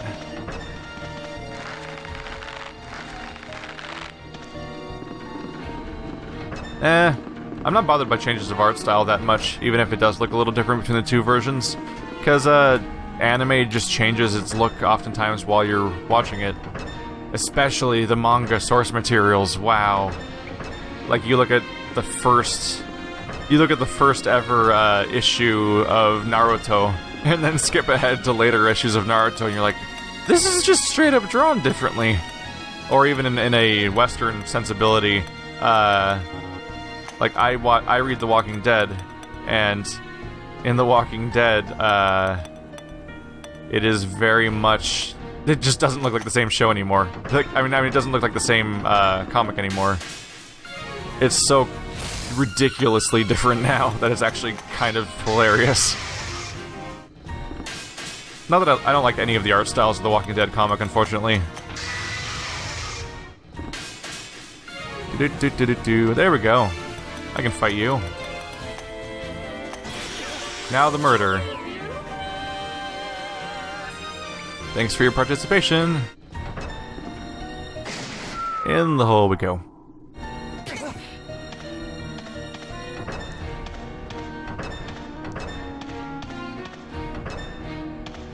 Hello. Oh, that gate over there probably got opened by that switch. That's probably what was going on there. Must step on all the things. Nope. Back to escaping.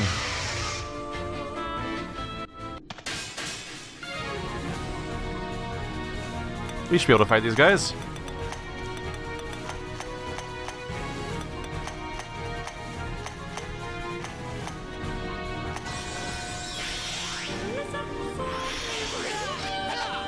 Ow. Pain. Okay, that's becoming a problem. Alright, so... Black wall. You're gonna rush. Slash. You're going to... You're gonna be the one that uses the healing item. So we're looking for something that heals by a decent amount, but is not based on spellcasting. Merc bread might be good. Yeah. That'll pick him up.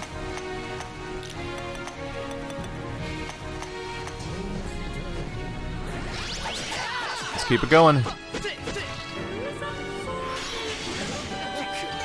The good news is, hey, the tank hasn't died yet, and he'll actually have iron defense soon, so at least there's that.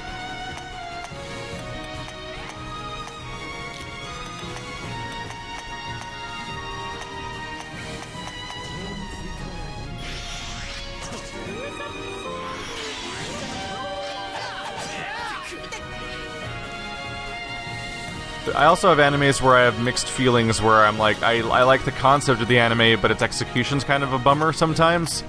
I was watching, is it called Kaiji? The one where it's a guy that's in a series of challenges because rich people are evil and put you in a series of challenges for their amusement, basically, and ruin people's lives. I like the concept, and I liked a lot of the story, but I get really tired of the really over-exaggerated way that they execute a lot of the stuff, because I don't like... It's just that part where it's like, whenever I talk about it, people are gonna be like, well, that's just anime, man. Like, you gotta accept it, because it's anime. Like, everyone's gonna have sweat drops on their head, and everyone's gonna be like, for 30 minutes, while everyone's like, we're doomed! I can't believe he pulled it off! Oh, he's going to kill us all! And, like, inner monologues, it zooms in slowly on people's twitching faces as they look really nervous about something for 5 straight minutes of building tension instead of anything else. And I'm like, this episode would be so much shorter if you didn't waste all this time trying to build tension. And like, building tension works for live action because you can have great actors pulling off great performances where you can really see on their faces like the emotions they're trying to convey. But instead, anime is really blatant and shallow with its portrayals of emotion and tension oftentimes, and it disappoints me. And if I point out that it's kind of feels like this stuff is too blatant and too childish, and then people, the people that already buy into it and think it's all good, just get mad at me for questioning it. And usually they're the ones that in the first place ask me to look at it in the first place, because they're like, look at the anime, and I'm like, I don't, sure. And they're like, why didn't you like the anime I made you watch? If you agree to watch it, you also agree to give in to all the things that I like about it.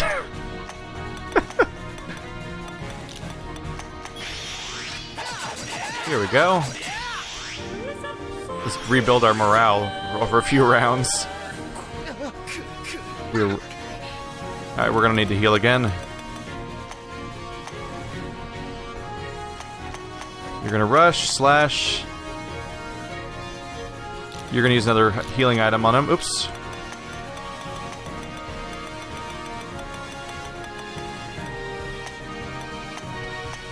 Sword Song. Got it.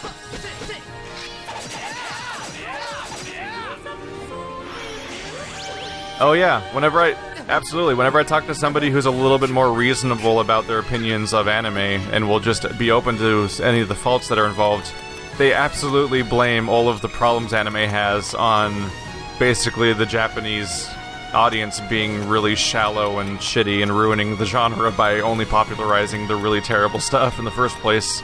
So all the interesting projects always die. And yeah, that sounds about right. That's the reality TV movement in North America.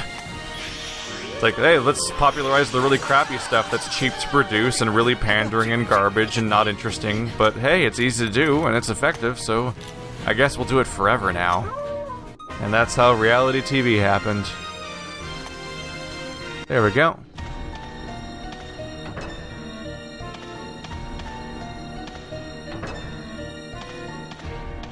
the worst thing about KG or whatever it was called, it's hard to remember because it's literally a guy's name, so I have to remember the name, and I'm forgetting the name.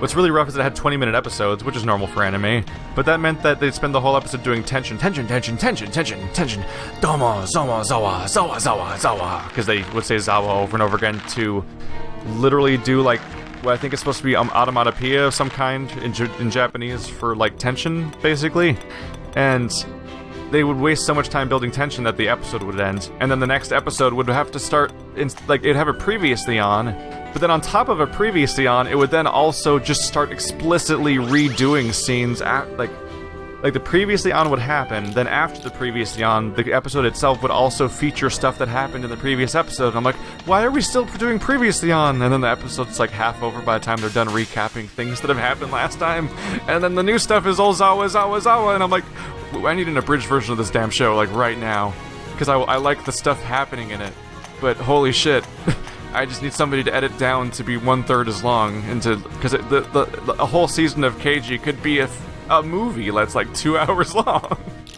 Doesn't need to be a whole show, but they make it a whole show, which is a bummer.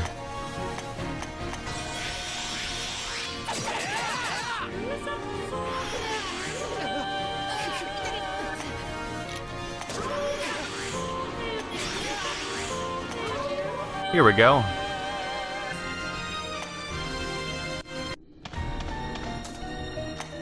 Hey, we found a door!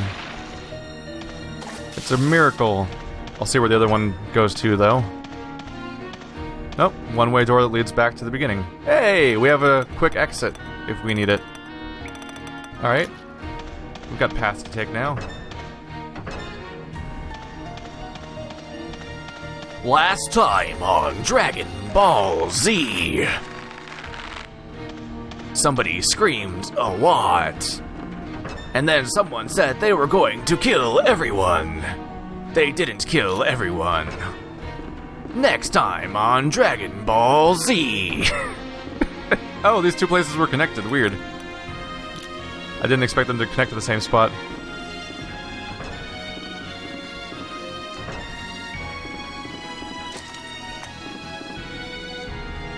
There we go. Well, that was a dead end.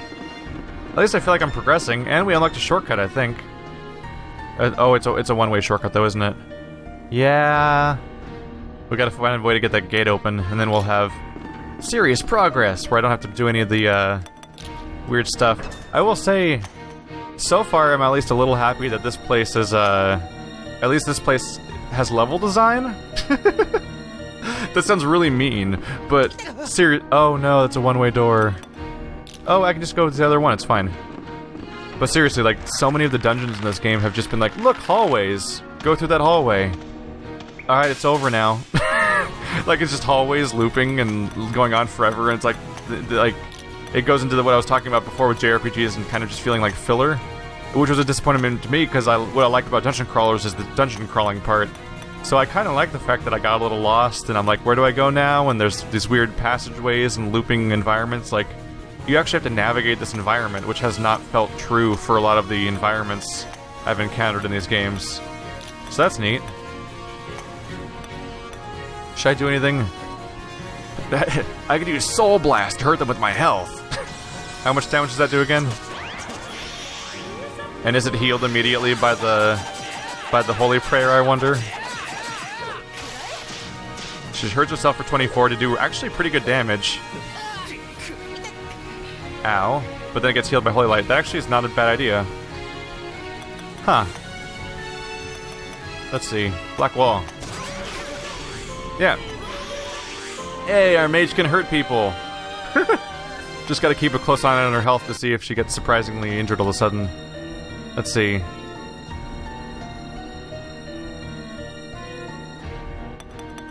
Other staircase? I was glancing at chat for a second, they're talking about Dragon Ball Z and how stretched out it is. Get out of here.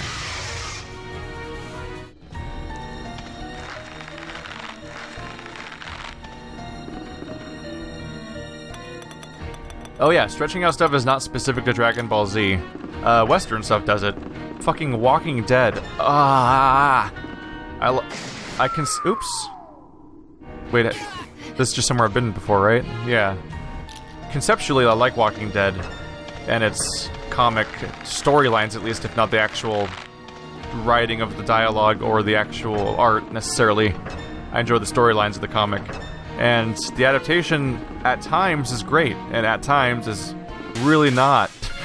And Walking Dead Season 2 was this especially bad case of AMC fired the lead guy that made the show and cut the budget of the show, but then also asked for this show to be twice as long of a season.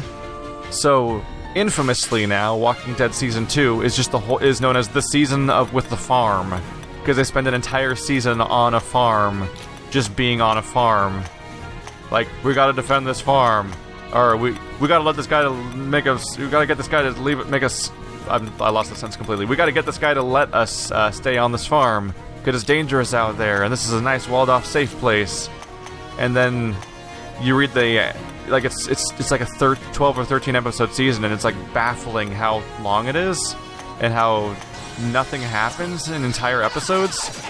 And then you read the comic, and the entire farm storyline comes and goes in about 3 episodes, and you're like, what? Like, the farm is such a footnote. It's like a speed bump where you just stop. The characters stop by a specific location where they meet some new characters that join the party and become major characters for the rest of the show. It's one of those. It's like when in JRPG, in like it's like an AM Setsuna, where you go by one town and it's like, this is the town where I'm gonna get this party member. That's what the farm was in the comic of Walking Dead, but in the show it was 13 episodes, I believe, and so.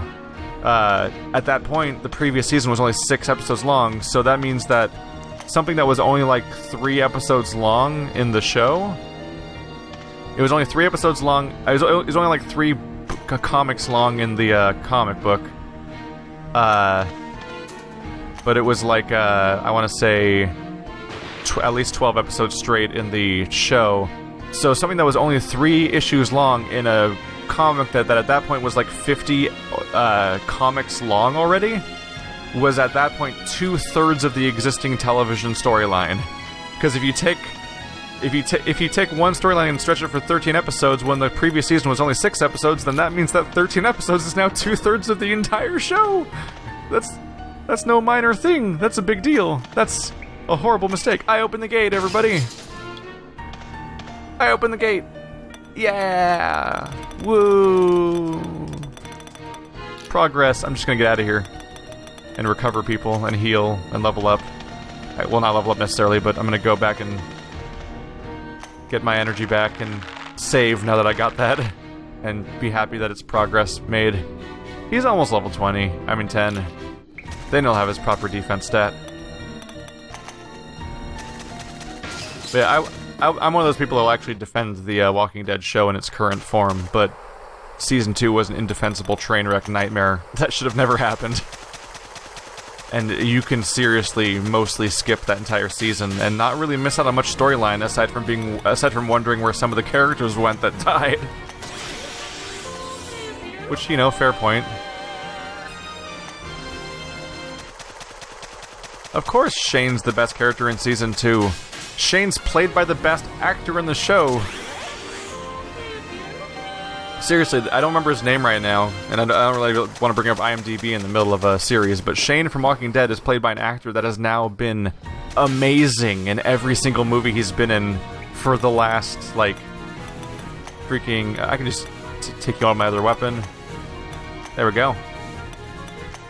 He's been amazing in every single show he's been on for such a long time now. Because he's just in movies constantly, and he even went on to be Punisher in the Daredevil show, and he was great as that too. That guy's fucking great. He's also, I'm not entirely sure, but I think he's one of the few people on Walking Dead that actually has an American accent. I'm trying to remember what. I think the entire cast of Walking Dead is pretty much all Australians and British people. So it's really funny how incredibly fake a lot of their accents are. Some of them pull it off. The actress that plays Maggie is kind of convincible, but the infamous main character. Yep, John Bernthal. That's his name. I knew. I thought his name was John at the very least. The lead actor that plays Rick on The Walking Dead is, I want to say, Australian or something, and he basically just made up a new accent for his character. He's supposed to be playing a southern sheriff, and his voice is just some sort of made up nonsense.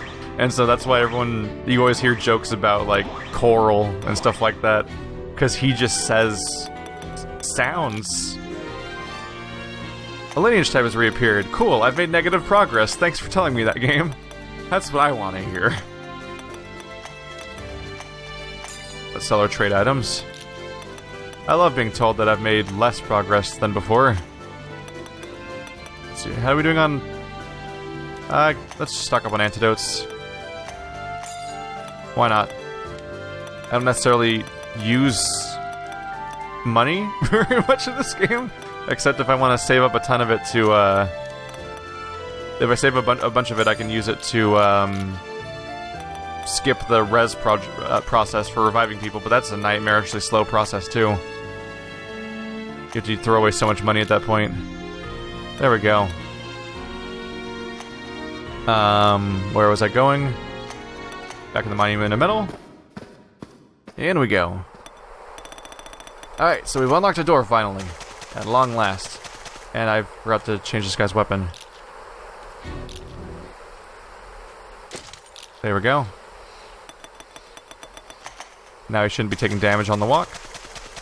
Till we poison him later. But that's for another time.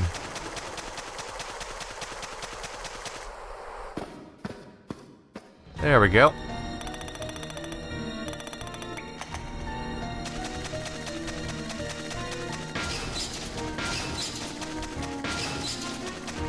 Speaking of John Bernthal, what really sold me on the idea that he's a fantastic actor was I saw him in the movie Fury, which is a tank pilot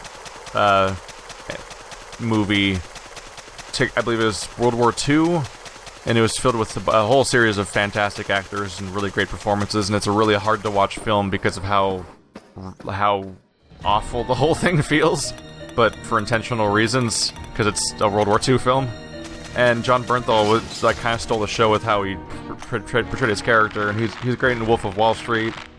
He's great obviously in Daredevil. Wow, this place looks chaotic now with it all filled in. But the bummer is that the guy that made Fury and seems to have a history of making really impressive films, he went on to make freaking He went on to make Suicide Squad, and that is a bummer. That's the same director that made Fury, is Suicide Squad. You can't blame him, though. At this point, it's pretty well documented that the people who run DC movies at Warner Brothers are just actively ruining every project that they're involved in by interfering so much that you can't even tell who directs these films anymore. Like, they don't feel like they're directed by anybody. Here, is this gonna be a lineage? A sound roars out of nowhere.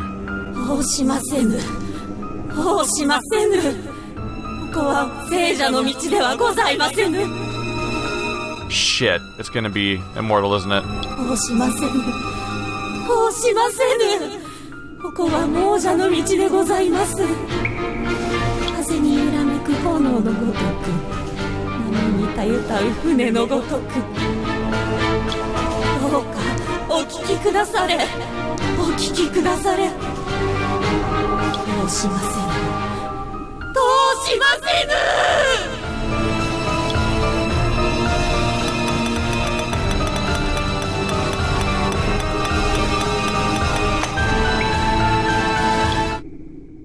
I'm leaving.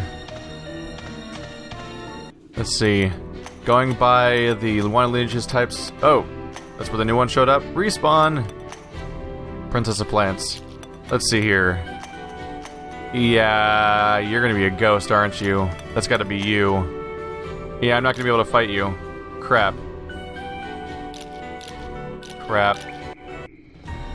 Well, I guess we'll leave. I think our progress is blocked by a lineage type I can't fight. I'll check to see if any of the clerics got better, because otherwise I literally can't hurt an immortal without clerics in my party. Or at least I can't equip everybody with heresy weapons. Not everybody has anti-immortal weapons. My main character, bow user in particular, very unequipped for that scenario. Backtracking, yeah. If anyone doesn't know my feelings on Suicide Squad, me and Birdcatcher did a spoiler cast, so searching my channel for Suicide Squad will bring up a specific video where we spend well over an hour tearing into that film, and honestly, I had a lot more to say still by the end of that, but we had to move on with our lives at some point and not spend 3 hours tearing apart a movie that's shorter than the discussion about how bad the movie was. It is the worst film I've seen in years, and I was really kind of impressed by how bad I thought it was. He's just getting eaten away, isn't he?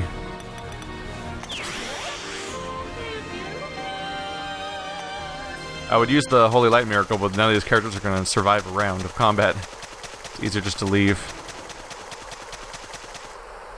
Alright, let's see if we're able to switch our characters out.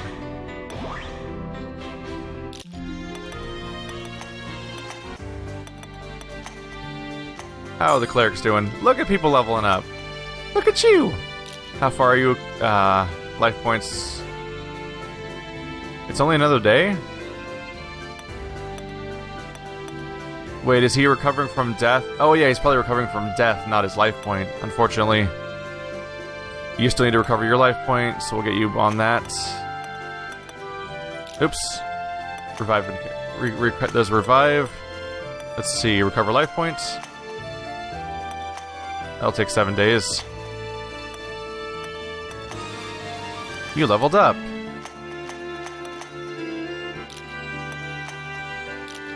Pangolin's leveling up, and he's not even in the fight, but he's keeping up. So did I just make it to 6? Yeah, 20 strength, 20 vitality, 20 agility. I think I'll start raising luck next for him.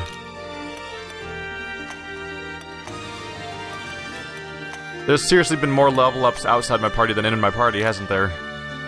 That's weird. So you're recovering still.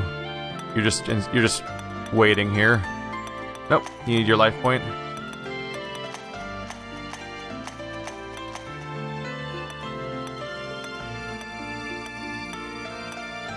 Oh, cleric's recovered. There we go.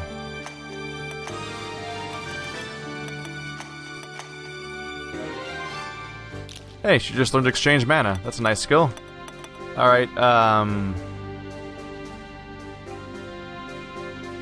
Huh. I think I would want to swap out my dancer at this point. There we go, Mr. Cleric. There seriously are a lot more level ups outside of the party than in it. That's crazy. Let's see.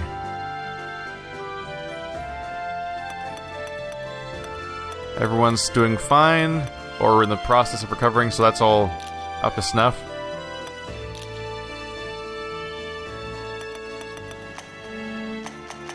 Put the cleric in front, because he can take being in the front line the most out of these people. There we go! Now we have the ability to fight ghosts. We have the ability to fight everything, actually, at this point. We're more or less recovering as a party. Let's see.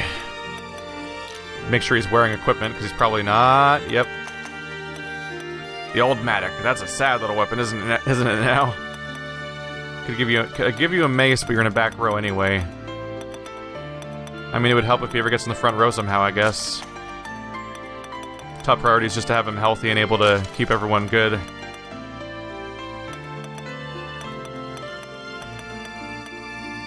Do the Musha Bandana. 19 defense sounds good to me. I don't really care about his hit chance that much for the most part because he usually won't be fighting, but defending, protecting this party. That's some basic setup. So whole party should have equipment now. Good. Think I can make this work.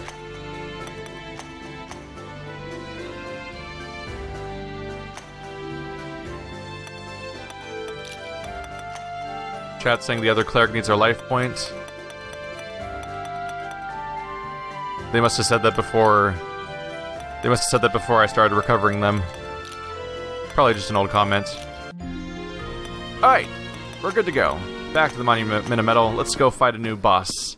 Feel like something was accomplished from this stream. My goal, vaguely, is to hopefully take out a new lineage type every stream, I hope. That's kind of why I'm streaming for hours and doing that as the progression of this series, because trying to make 30-minute episodes out of this stuff and then just being like, wow, I sure grinded and walked around a bit and not feeling like I went anywhere with it is kind of a bummer at the end. So this is kind of a nice change of pace.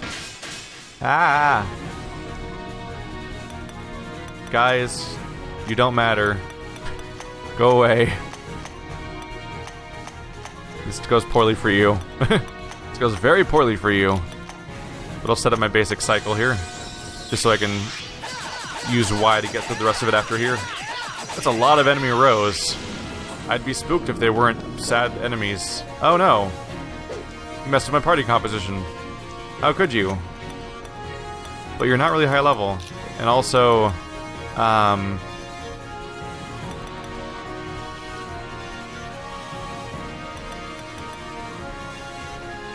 could use an item on it. Or I could just do this. I could use the item to rearrange my party, but that fight isn't worth it, really. It just makes sense. In my opinion, I think it just makes sense to leave in that situation. Oh, I did repeat, but there's nothing to... No, we killed him. Never mind, never mind. Just gonna abort that whole sentence. I was about to say something that didn't make sense anyway. Here we go. Let's go get a boss fight. Are you guys ready for that sense of accomplishment? Yep.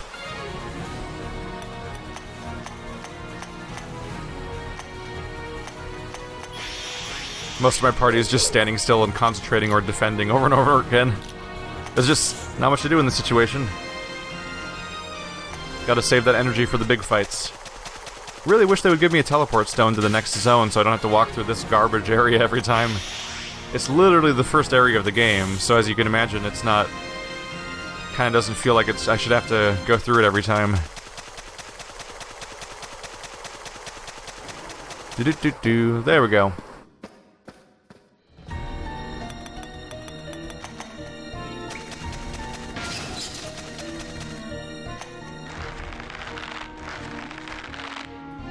I started streaming at 2, and I said that it was 2, and someone was like, "Dear Lord, where do you live?" I'm like, America?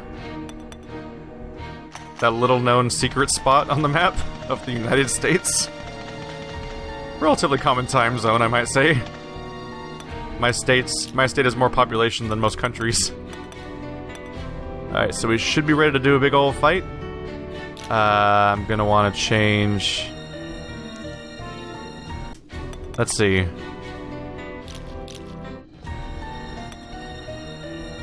Probably want you with your other weapon, because this one...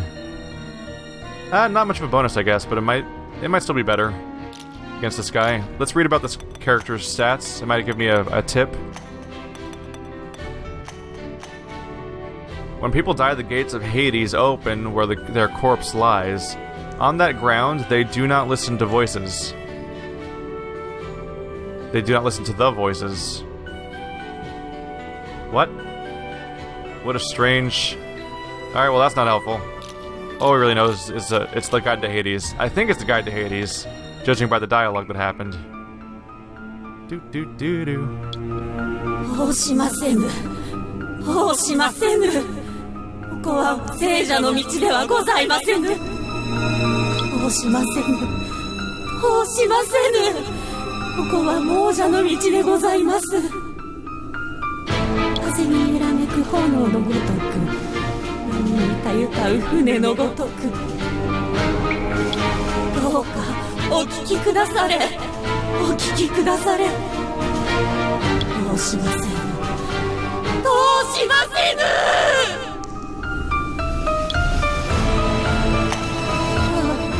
我が声は届かぬ。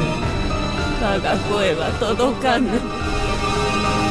どうしても通るというならば、ボワーム。置いていかれますように。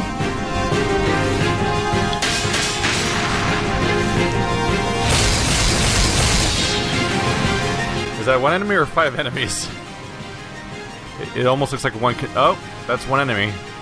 Okay, maybe it attacks 5 times per turn. All right. Good luck. Good luck, level 5 tank. I believe in you. Arguably, I believe in you. Probably not a good time for Carnage Front.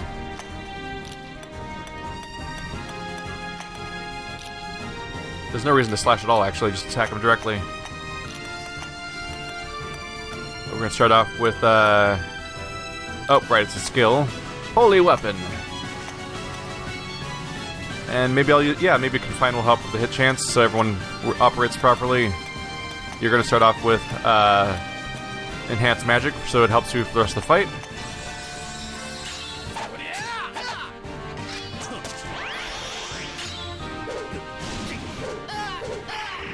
Ow. Missing that iron defense right about now. Alright. They attacked. Oh, Firebolt. And then attack. Sienna was silenced.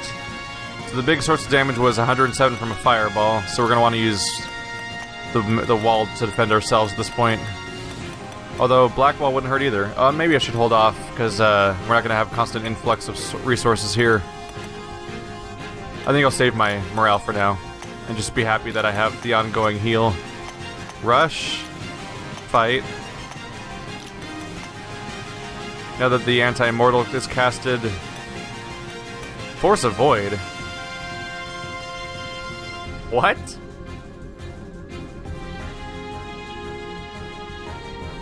Increases all allies avoid this labyrinth. That's some amazingly bad localization. That's not a sentence that makes sense. Increases all allies avoid this labyrinth. What the fuck, man? Come on. Oh. This is one of the worst localizations I've ever seen. It's pretty impressive. Alright. Let's just do multi-avoid. Keep that Confine going. And maybe go for that magic wall.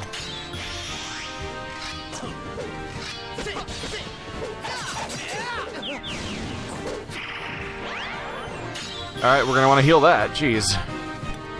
Oh, and he's in the back now. Good news is we're dealing damage.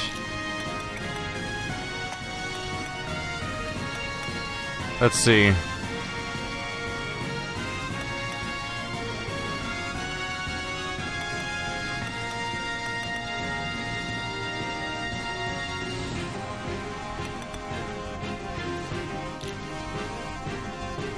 So the primary damage sources here are... Yeah, we're taking a lot of melee hits, so we're probably going to want to deal with that. Although it's pretty manageable so far.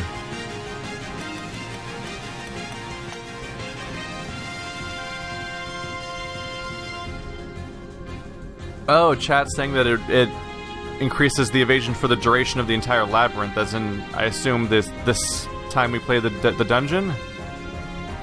That kind of makes sense.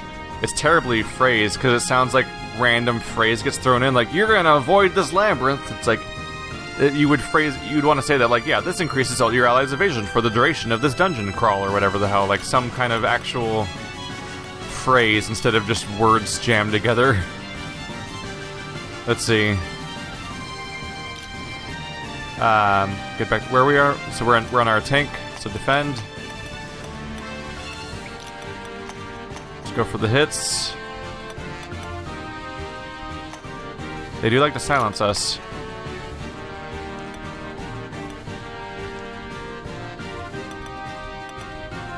So it's just multi-void, but it lasts longer than the fight, supposedly. Huh. Weird. I'll try it. Keep the magic wall going. It seems to be helping.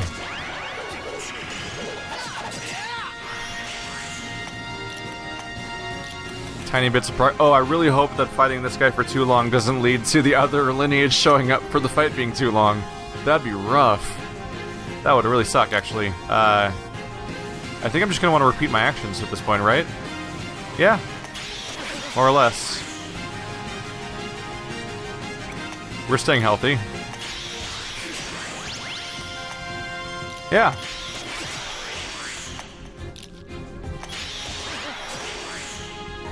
Things are working out at the moment. Let's crush him. X-Charge 2. Got him.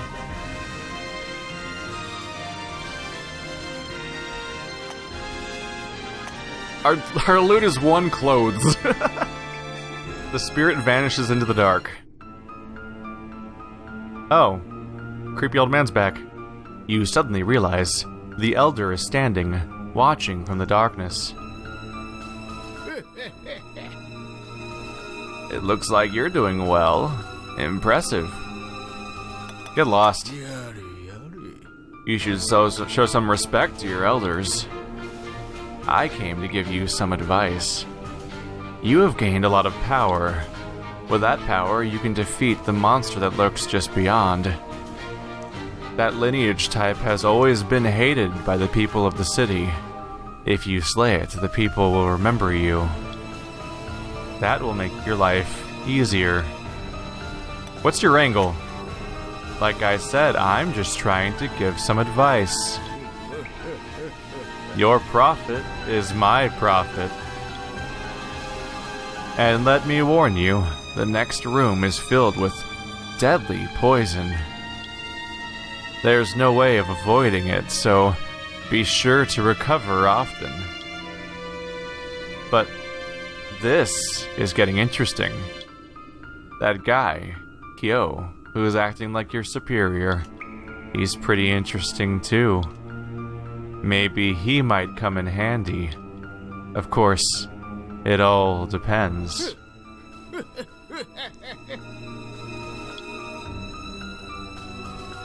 The Elder disappears once more into the darkness.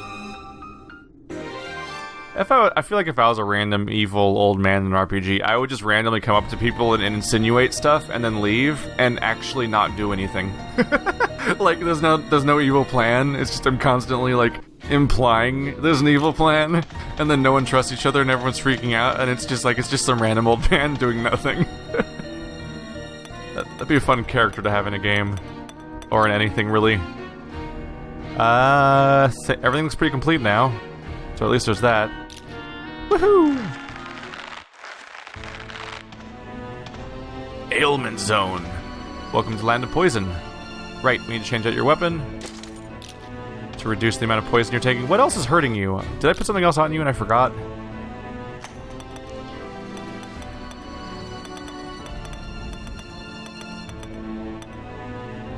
Is he just extra susceptible? Oh, he's got no healing item on him, does he?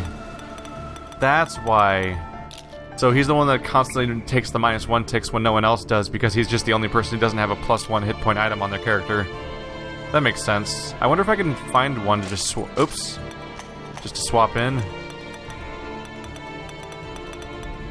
Assassin Mask would do it. And you would gain a hit. Lose some defense, gain hit. Bit of a toss-up. Might be worth it. I wish I knew how much the actual percentage was for hits and avoid, because they just like, it gives you +1 and stuff like that. And I'm like, what does 1 mean? It gives you +1. So no one's taking damage at all from the poison now, huh?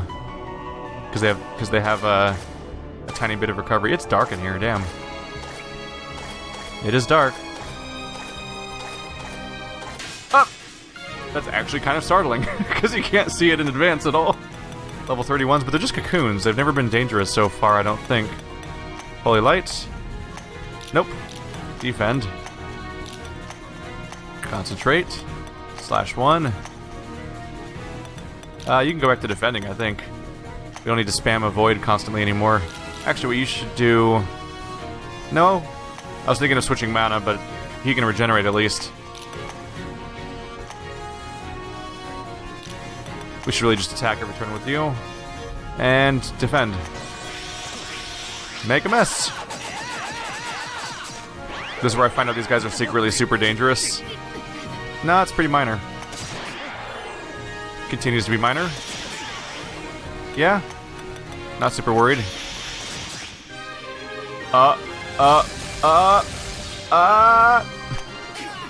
This guy again.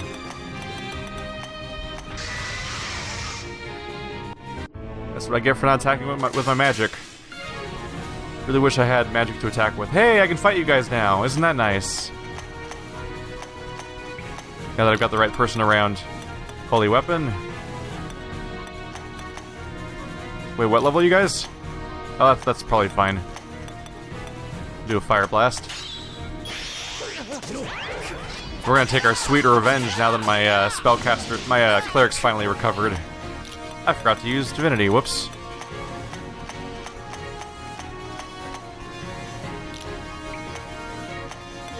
Oh, they're very dead. You can defend too.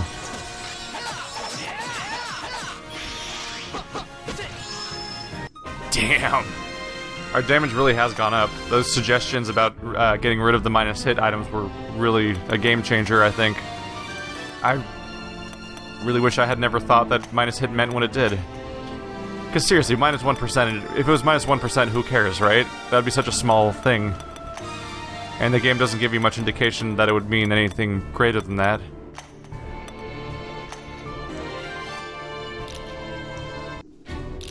This game is a little Dark Souls-y at moments where there's certain mechanics and concepts that aren't very well... They're poorly translated and not very well explained in the game.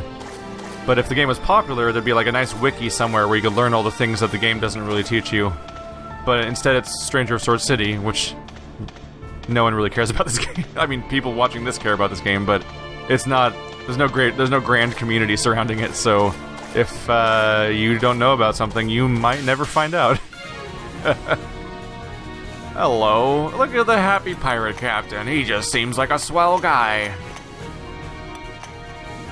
I'm gonna slash both the... Whoa, should I be worried that he's what he is? Level 29 and 39. I'll give it a shot. We'll see if it turns out to be a terrible idea. We might be in some trouble. I can at least thunderbolt them.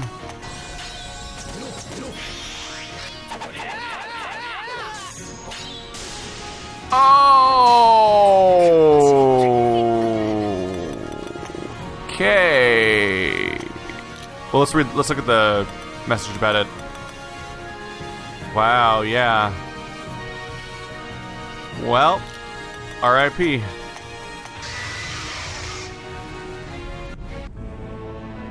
And so we start on the long walk back to town to swap out another character. Oh, okay. No, we should really investigate that one. Oh, is this whole place an ambush zone? Yes, it is. Okay.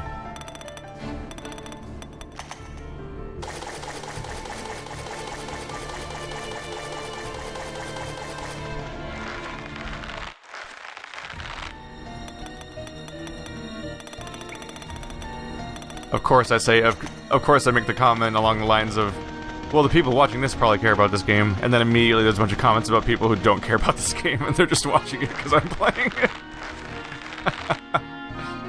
Alright, off to town we go. There's a fast way of using this because there's an item that takes you back to town, but it's a rare item that costs money, and most items in this game are really limited use, where you can't buy more of them after a few. I don't know if that's the case in that specific item's case, but generally the slow way is the good way to go in this game. Well, the good news is I have a whole bunch of melee DPS characters, so one of them going down is way less of a problem than losing all of my clerics or all of my tanks. Which was the recent problem. And sup? How are you doing? Oh, you a bunch of sad little goblin monsters. Murder. Murder. So I'm a bit disappointed that I've already gone, I've now reached the second area of the Poison Town, and they still haven't given me a teleport stone. Seriously, what? Why do I have to backtrack all this way? Why? The first dungeons had teleport stones all over the place, and then the second tier of dungeons seems to just not bother with that for some reason. And it seems like a weird choice. Seems like a weird choice. There we go. Alright, off to Stranger's Base. So we need to recover somebody. Feel better, Sion. I like that the status of the dialogue for it literally says treat death. Like, oh, he died. He died, we gotta make him better. You know, you treat death. How do you not know what I mean by that? We'd probably bring Nate too at this point. I'm a little iffy about having... Yeah, those are both my fighters. I'd have to bring 2 samurai in. That seems dangerous because of squishiness. But okay. What could go wrong? Everyone's at full life points, right? Yeah. So at least there's that.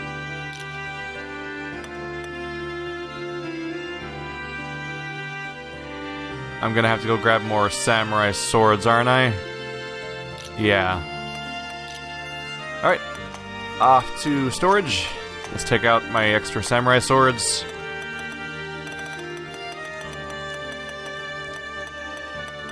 We just have the long katanas.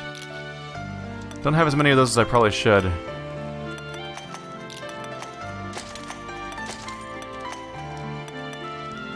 Oh, I forgot to unequip everything on my other character. Did I just lose that?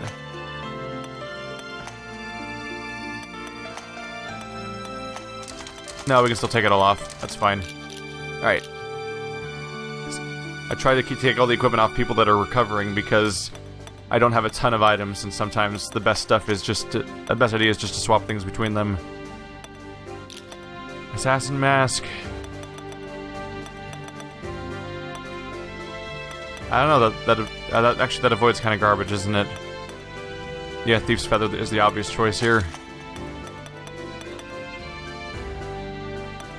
Avoiding that minus hit. Gotta have something better than Gerba Garb though, right? This one has better defensive stats but loses 1 hit. Which I'm kind of iffy on, but losing... I don't know, if a front row character having no defense is also kind of a bummer. I think the 12 is the best I'm gonna get here. Strength ring, yeah, plus 2 strength. There we go. Need to find more katanas. Need to find more of anything, really. Maybe it's time to start ambushing for a while, instead of pushing further. As fun as it can be to explore.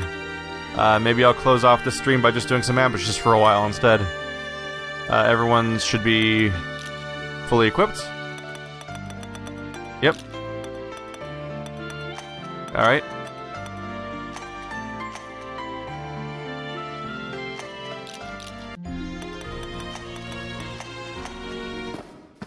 Back into the monument.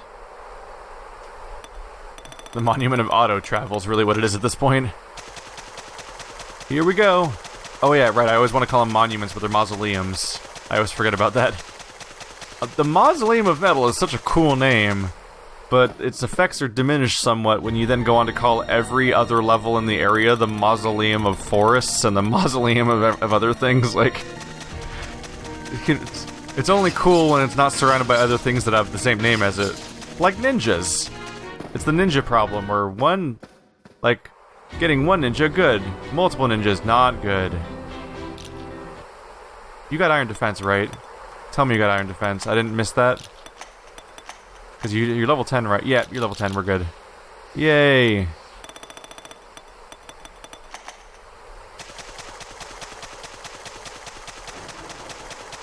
Here we go! So we can defend ourselves properly. We have a mage, we have a cleric. 2 samurai is a bit iffy, but hey, we can make a mess. The good news is they're good at attacking like 2 entire rows simultaneously and doing a bunch of attacks that way. The bad news is they're really bad at, what do you call it? at single target damage as much right now. Unless I do the one-on-one thing where it's like you duel until one of you takes a really bad hit.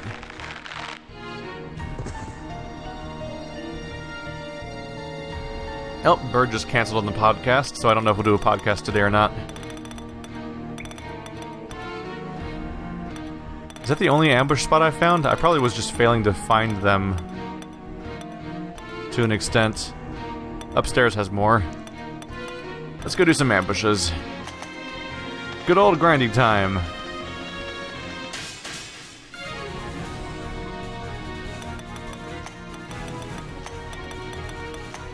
Iron defense is here. Time to use that every round forever. Oh, you only have /1. That's kind of cute. Alright, so holy weapon.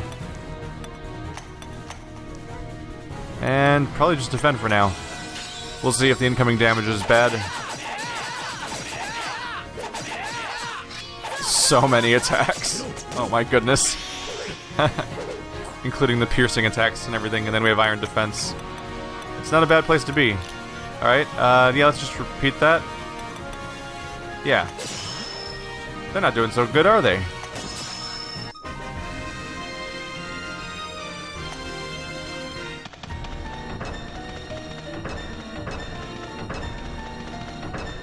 Slightly something slightly startling about ramming your face into so many doors in quick succession. And the visual that it has. Rapidly changing corners and slamming into doors over and over again like it's a poorly done CG intro for a children's cartoon about dungeons or something, where they would just have 3D models moving way too fast and just startling the person watching. Is it time to duel though? Is it really? What do we have here? Oh, spiders. A bow! I want it. Let's do it. Please be an upgrade bow. I need upgrade bows so badly. Chat's asking my favorite Sonic the Hedgehog character. I don't like any Sonic the Hedgehog characters. They're really, really boring and really kind of annoying. There's not really anything likable about any characters in all of Sonic the Hedgehog to me, to be honest. I'll go for the concentrate. And we can do some good old fire blast in the back row.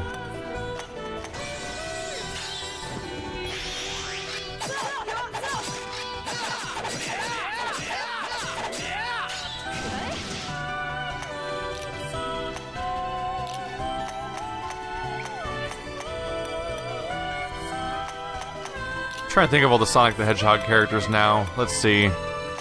You have Sonic, who thinks he's the coolest guy on the face of the planet and has not a ton of reason to think that necessarily because he constantly is failing at stuff.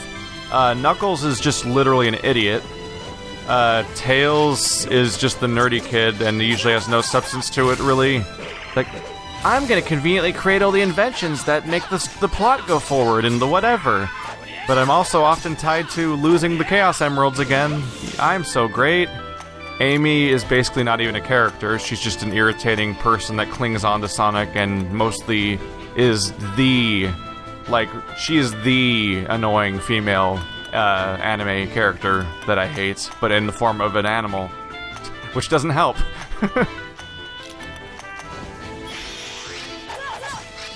Destroy.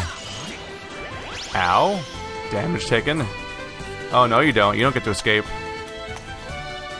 Now we all attack you, specifically. Nothing else matters now. You can just defend still. And you're gonna Thunderbolt.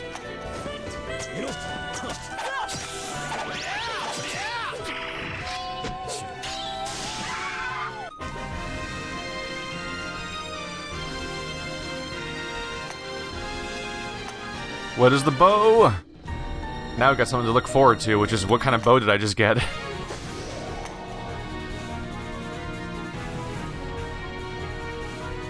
Hello. Clothing, pass.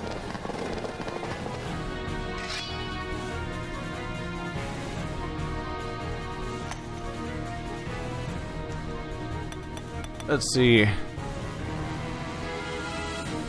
I'm not really into wands that much. I gotta say, chat, this one person specifically keeps asking me if I like a bunch of stuff that's targeted at children, and you might want to just quit while you're ahead if you keep asking over and over again about stuff targeted at children.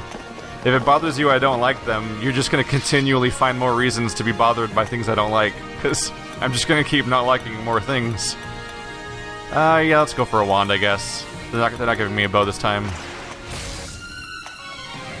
I'll do Sky Dragon to stop the ambush. Gonna have a lot of incoming spells probably with this crew. Yep.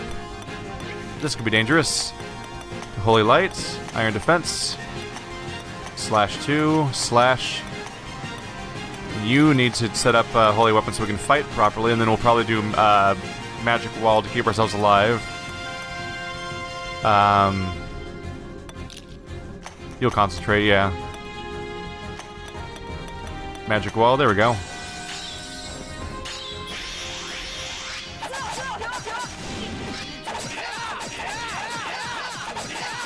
So many attacks per turn. What just happened?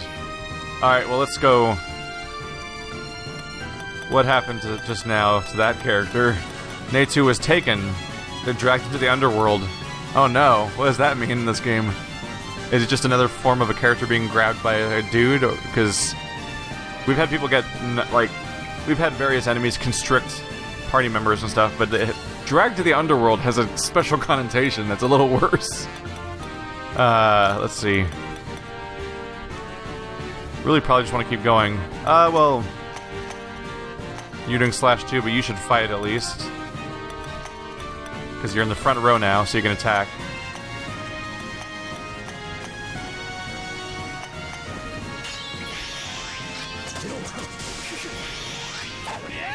Magic Wall seems well chosen, considering the lightning attack that just happened.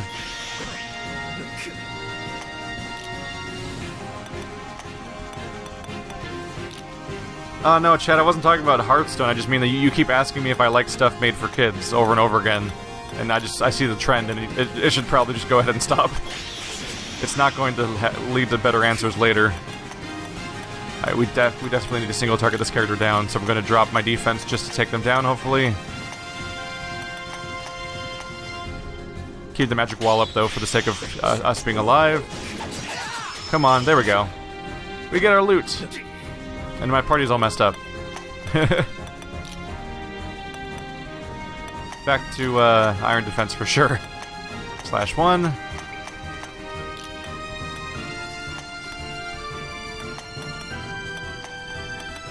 This should be pretty clean now. There we go.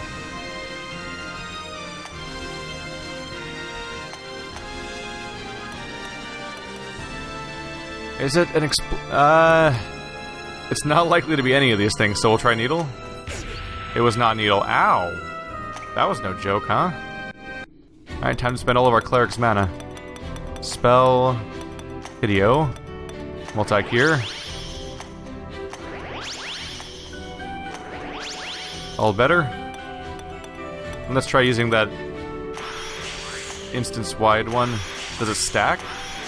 I wonder if it stacks 3 times like that or not, or if it doesn't work that way. 35 for our next ambush. Not going to work here, so we'll move to the next spot. We have to go to a different spot to get to here.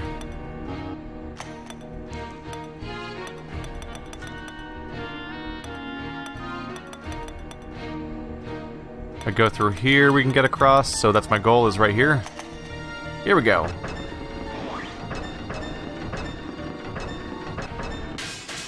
Ow.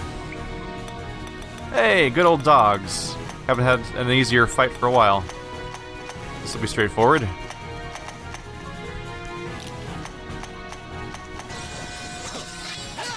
Got him.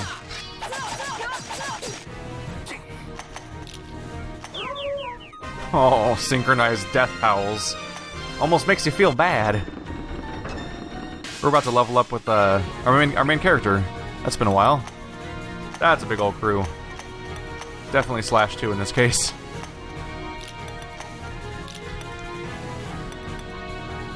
Probably just gonna defend with you. If I concentrate, we'll probably get a piercing snipe out of this, which would help. And should I be actively attacking with you? Or probably, it's a lot of enemies. Let's try an ice blast in the back row.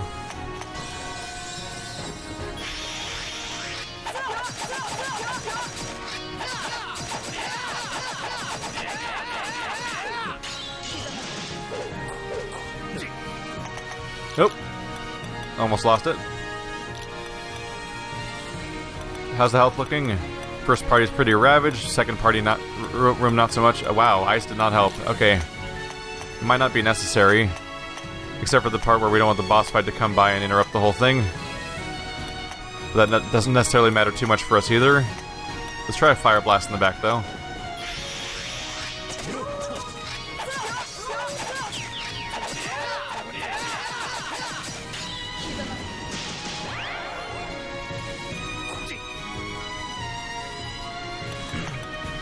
That was not much more effective. I think cocoons might be resistant to magic. Might be. Probably just gonna have them sit out for the rest of the fight instead. Here we go. We'll see if we can take them out before the ambushing lineage type shows up. It'll be satisfying to take him down eventually so that he stops interrupting the fights.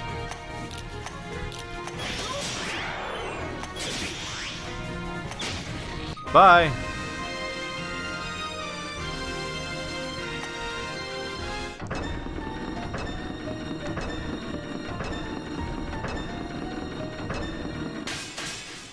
And we're back. Wolfmen again. Slightly weird to have regular hounds and then hound people in the same location. Do I just continue? Yeah, we'll just continue our actions. We're not taking much damage, are we? I wonder if that genuinely is the, evasion paying off. Got him.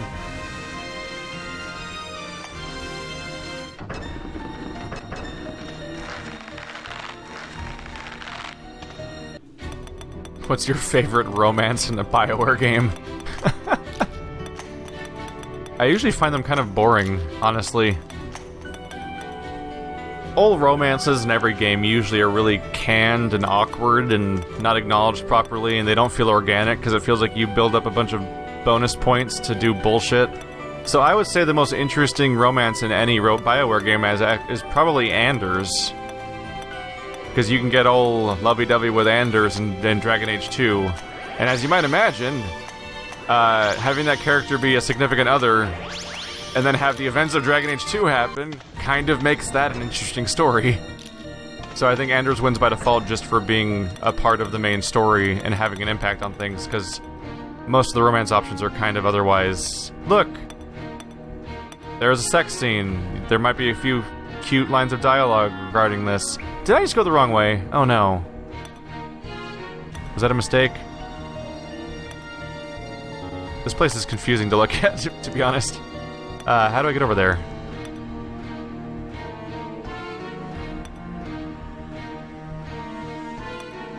I'm trying to get to this ambush spot. But I want to get to the bottom corner.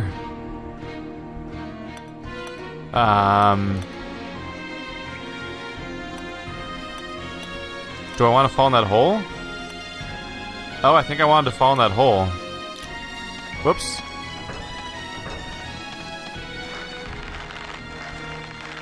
Here we go. Leliana is also a decent choice because you get kind of close to Leliana in one game, and then she continues to be a character in other games, and that has more and more different impacts on how they behave.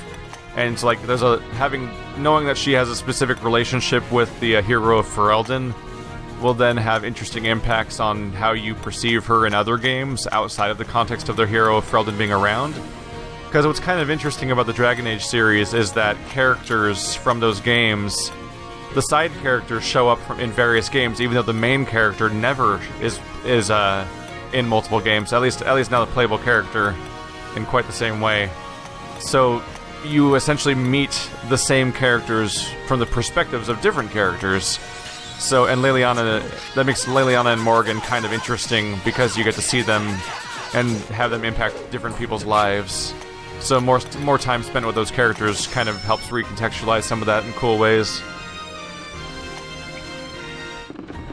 Otherwise, the best you're looking forward to is one cute scene with maybe some funny dialogue or something, and maybe a few payoffs surrounding that. But a lot of the if it's not story heavy, a lot of the romance options in BioWare games are kind of, sure happened, cool, I guess. Like, it's usually not a lot to come out of it. And that's really most romance options in most games, period. There usually isn't that much to it, so it's kind of ends up feeling like a missed opportunity.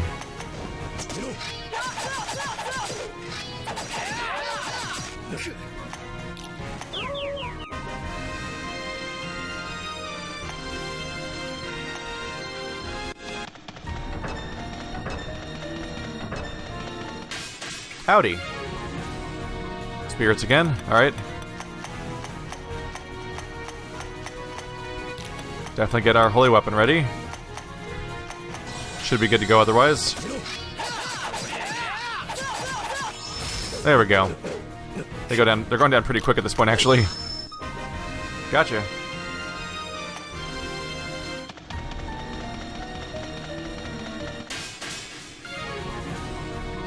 And the stakes are raising as we fight slightly larger groups of that enemy now. Oh no, I didn't. Okay. I just accidentally skipped the cleric. I realized slightly after skipping the cleric. I'm probably going to want to use a magic wall now, because the fight's going to be lasting a bit longer than I wanted it to.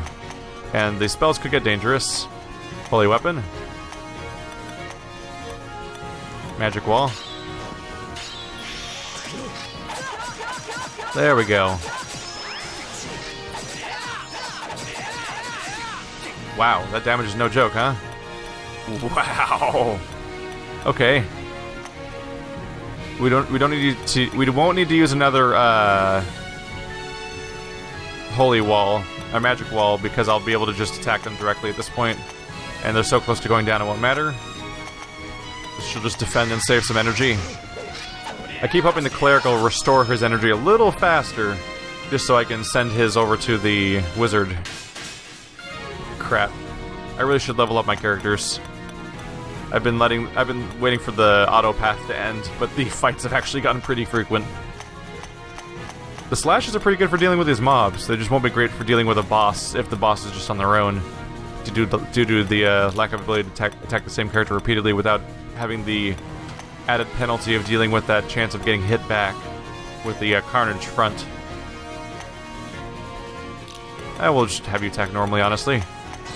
Alright, let's mess up some skeletons.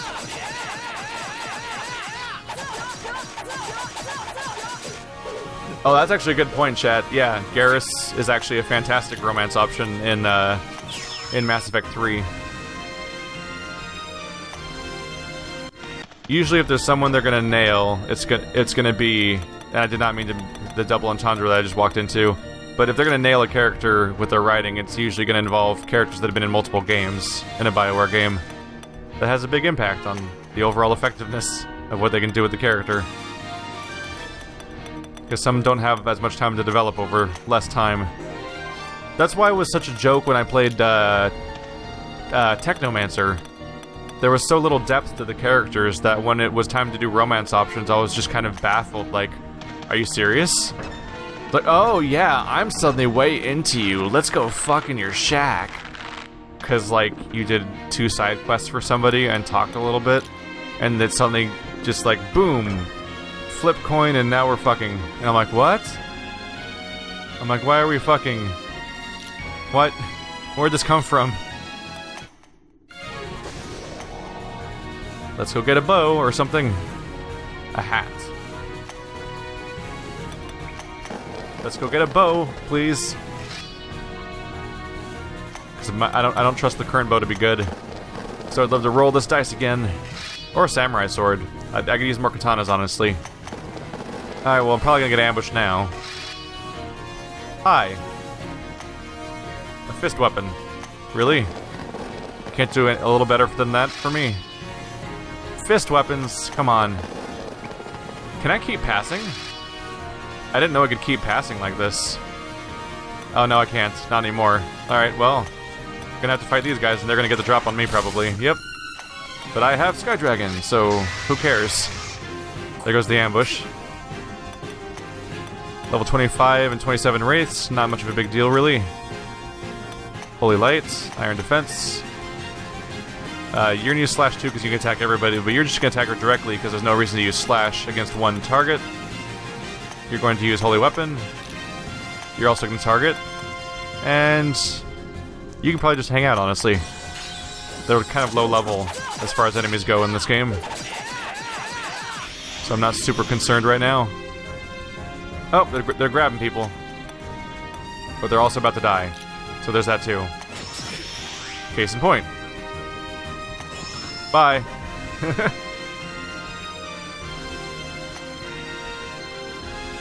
We got... Oh, it could be a Mimic. Mimic Explosion Teleporter. Ah, it's a silver box. So the most likely cases are Explosion and Teleporter. I'm gonna disarm an explosion because an explosion could kill my samurai. I was right. There we go. The Tali romance option is stupid. Chat. It's so stupid. She should not... It's such a stupid plot convenience to take your bubble girl character who can't be exposed to the outside world or she'll die, and then come up with dumb explanations for why she can magically have sex with the protagonist now, even though she can't even open her helmet, practically. Like, it's... That was one of the lazier parts of Mass Effect 3, along with its ending. Here we go. And then, one of the worst parts about Tali getting a romance option was that if you had the romance option, you get a photo of her, what she looks like under the mask, and she just looks like some attractive model photoshopped to look like an alien. I'm like, wow, that's also really, really boring and lazy sounding. It's a cloak. Give me a bow. Someone have a bow. As underwear. Underwear is kind of nice just because everyone can use it, but I'd really like a bow. Come on, I've seen it before. Fist weapons galore. Underwear, and I can't do any more. Oh, I can do one more. I should probably settle for underwear. It might be good. It might be good. So let's go for it. We're gonna counter them with Sky Dragon to avoid the ambush. I don't have enough energy to do... I can do a basic Holy Light. Maybe that'll just have to suffice for now. I'll just wait around. Iron Defense, slash 2, because there's 2 rows this time. Slash 1. You have to start off with Holy Weapon.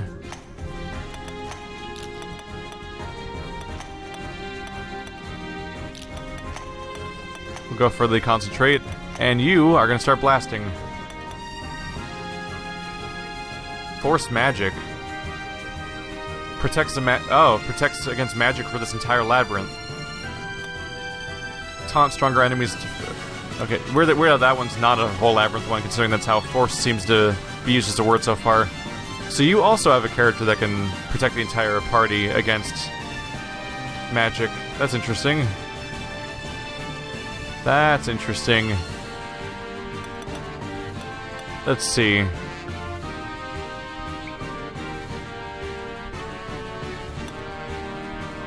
Probably should start blasting, so we're gonna want to use Enhanced Magic.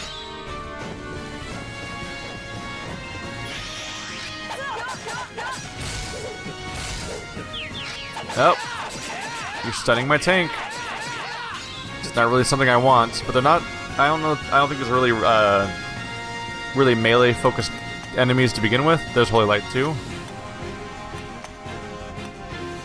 They're not very damaged, unfortunately. I wonder if I should settle for a Carnage Front and try that. That seems really dangerous, though. Oh, you're in the front row now.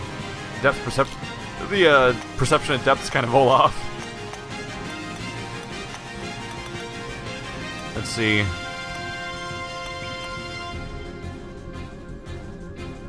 I could do avoids. I should probably just attack it, honestly, at this point.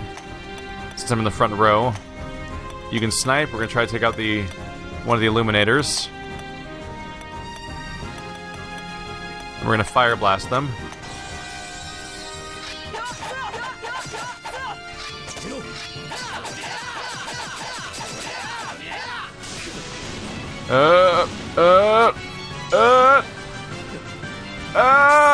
No! Okay. Guess who should have focused on Magic Wall? That was a mistake. Shit. I really should have used Magic Wall. This week in mistakes that are very obvious the moment they are made.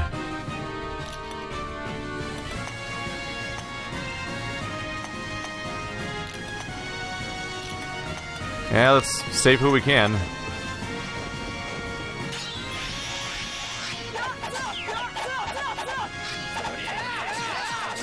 Okay, that's a lot of misses now. You know what? I'm done. Situation's only getting worse at that point. We haven't made much progress. They're about to escape. And I lost a party member, so there's not much reason to stick to that fight unless I just want to dig myself a deeper hole. I'm on this floor. Let's plan our escape. Oh, I can't go back that way, right? We have to go through the staircase. Alright.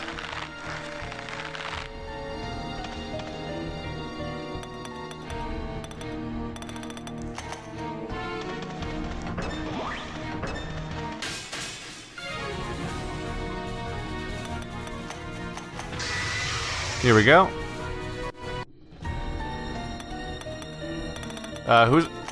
Chad, are you saying that I've never played Mass Effect 2 or 3? Because I definitely have.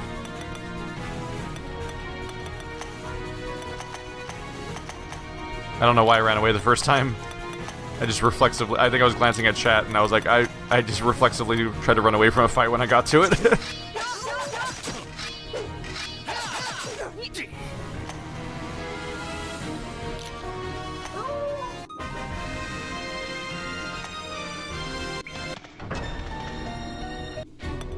Let's see.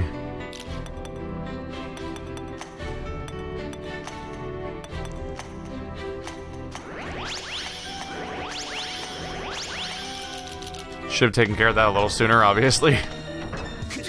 Let's get out of here. I think I'm getting a little spent on this game. So I think losing a character is probably going to seal the deal for ending the stream for today. And it's the new tank that I started with the stream with, so that doesn't feel good. I know it's my fault too, but it happened. Maybe I'll start the next stream rolling another tank. Ha ha ha ha ha. Die. Why is there not a teleport stone? Seriously, what the fuck?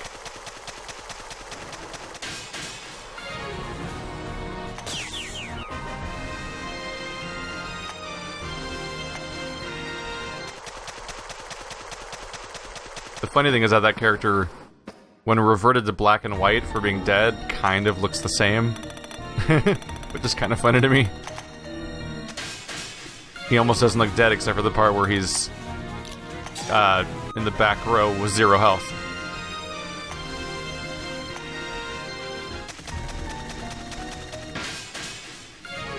Now what? More of these guys. I'm sure we're fine. Look, they're all dying. Yay, they're all dying. Bye. On with our journey after minimal reward. Oh god. Enough bad guys yet? Well, at least we now get to murder children, so that's fun. Sweet.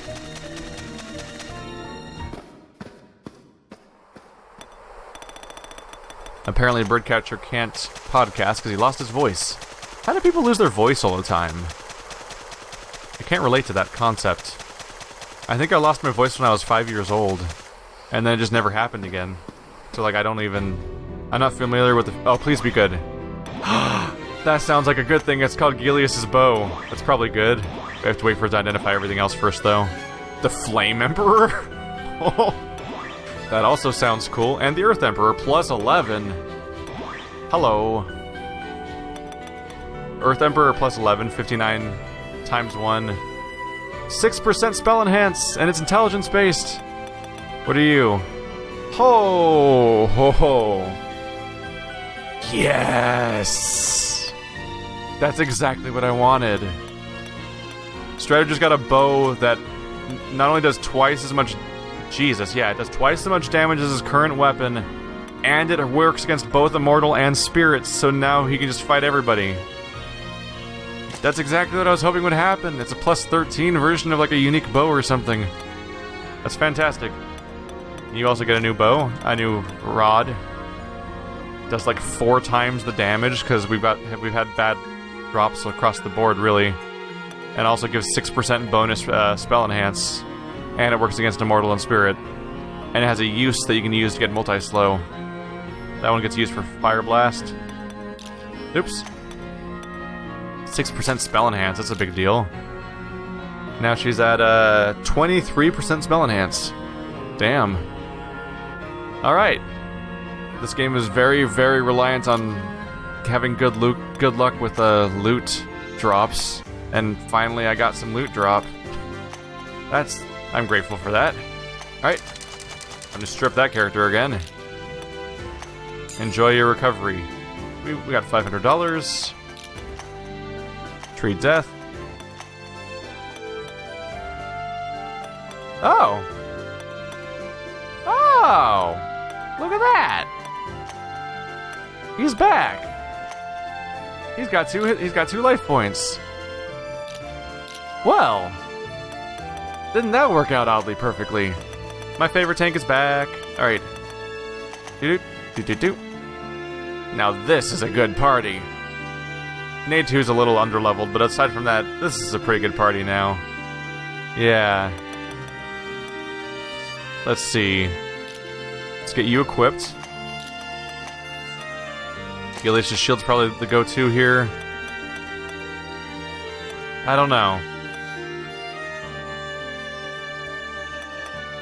Let's see. Gilius's shield overall. 2% defense, bonus for human creature, immortal spirit, damage reduced 3. Weird how it says damage reduced 3 in the description instead of anywhere else. Wait. Oh no, damage reduction's not actually listed as a stat on that screen, is it? It's listed as a stat. Weird. Where is damage reduction listed? I think it's listed somewhere. Yeah, bottom right corner there, damage reduced 3. It's just not listed as a slot on this screen, I don't think. Huh. So they have to fit it in the comment instead, because they like ran out of slots. Light helmet's probably the go-to. 18 defense. I believe so.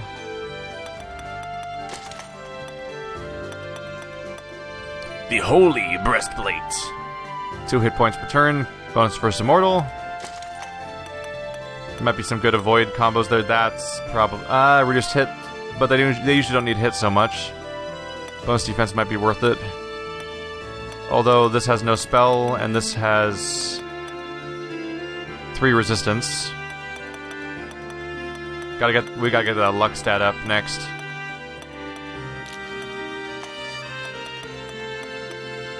Scale undies. That has to chafe something fierce. So our options are 4 a light axe or 4 heresy maces. Or 3 heresy maces, I mean. Heresy mace works against all enemy types. Light axe just does more damage. Honestly, I think I'll stick with the heresy mace. Relatively close stats overall. There we go. Party's back together. That's good news. Look at that. Alright, he's level 16. Stranger's level 17. Yeah, we're in a good place. This was a decent spot to end the session, actually. And hopefully we'll be in a good state for next time. Thanks for coming by the stream, everybody. This has been our first time. The plan is to do this every week. We'll see if it changes. I do know that sometimes we plan tabletop nights where we'll play like Twilight Imperium and stuff like that, so if that happens, that might interfere with my plans on a given week for Stranger of Sword City, so maybe it'll show up either on a different day or maybe I'll miss a week if that ever happens. I don't know. But this is how I plan on continuing on, because I do want the game to get finished. But sitting alone just grinding all day is kind of a bummer, so it's kind of a nice thing to have a chat that's going on and go off topic so that we can make our way towards all these lineage types, because we just took out 1 and there's gonna be more. There's 3 more in that zone alone. I'm just iffy about taking on a level 5, although with better, now that I have better units, maybe we'll be better off. But yeah, next session we'll probably press further into that next layer of the ghost town and see what goes there.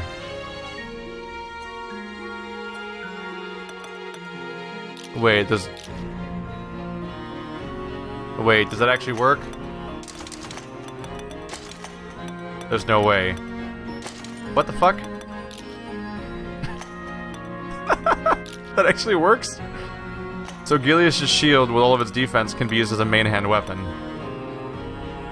Wow, and it's an offensive weapon. That is silly in fascinating ways. Alright, well, that pumps up as a void stat, doesn't it? 19 avoid. Alright, good luck, Pangolin. Better save that change. Alright, yeah, see you guys next time.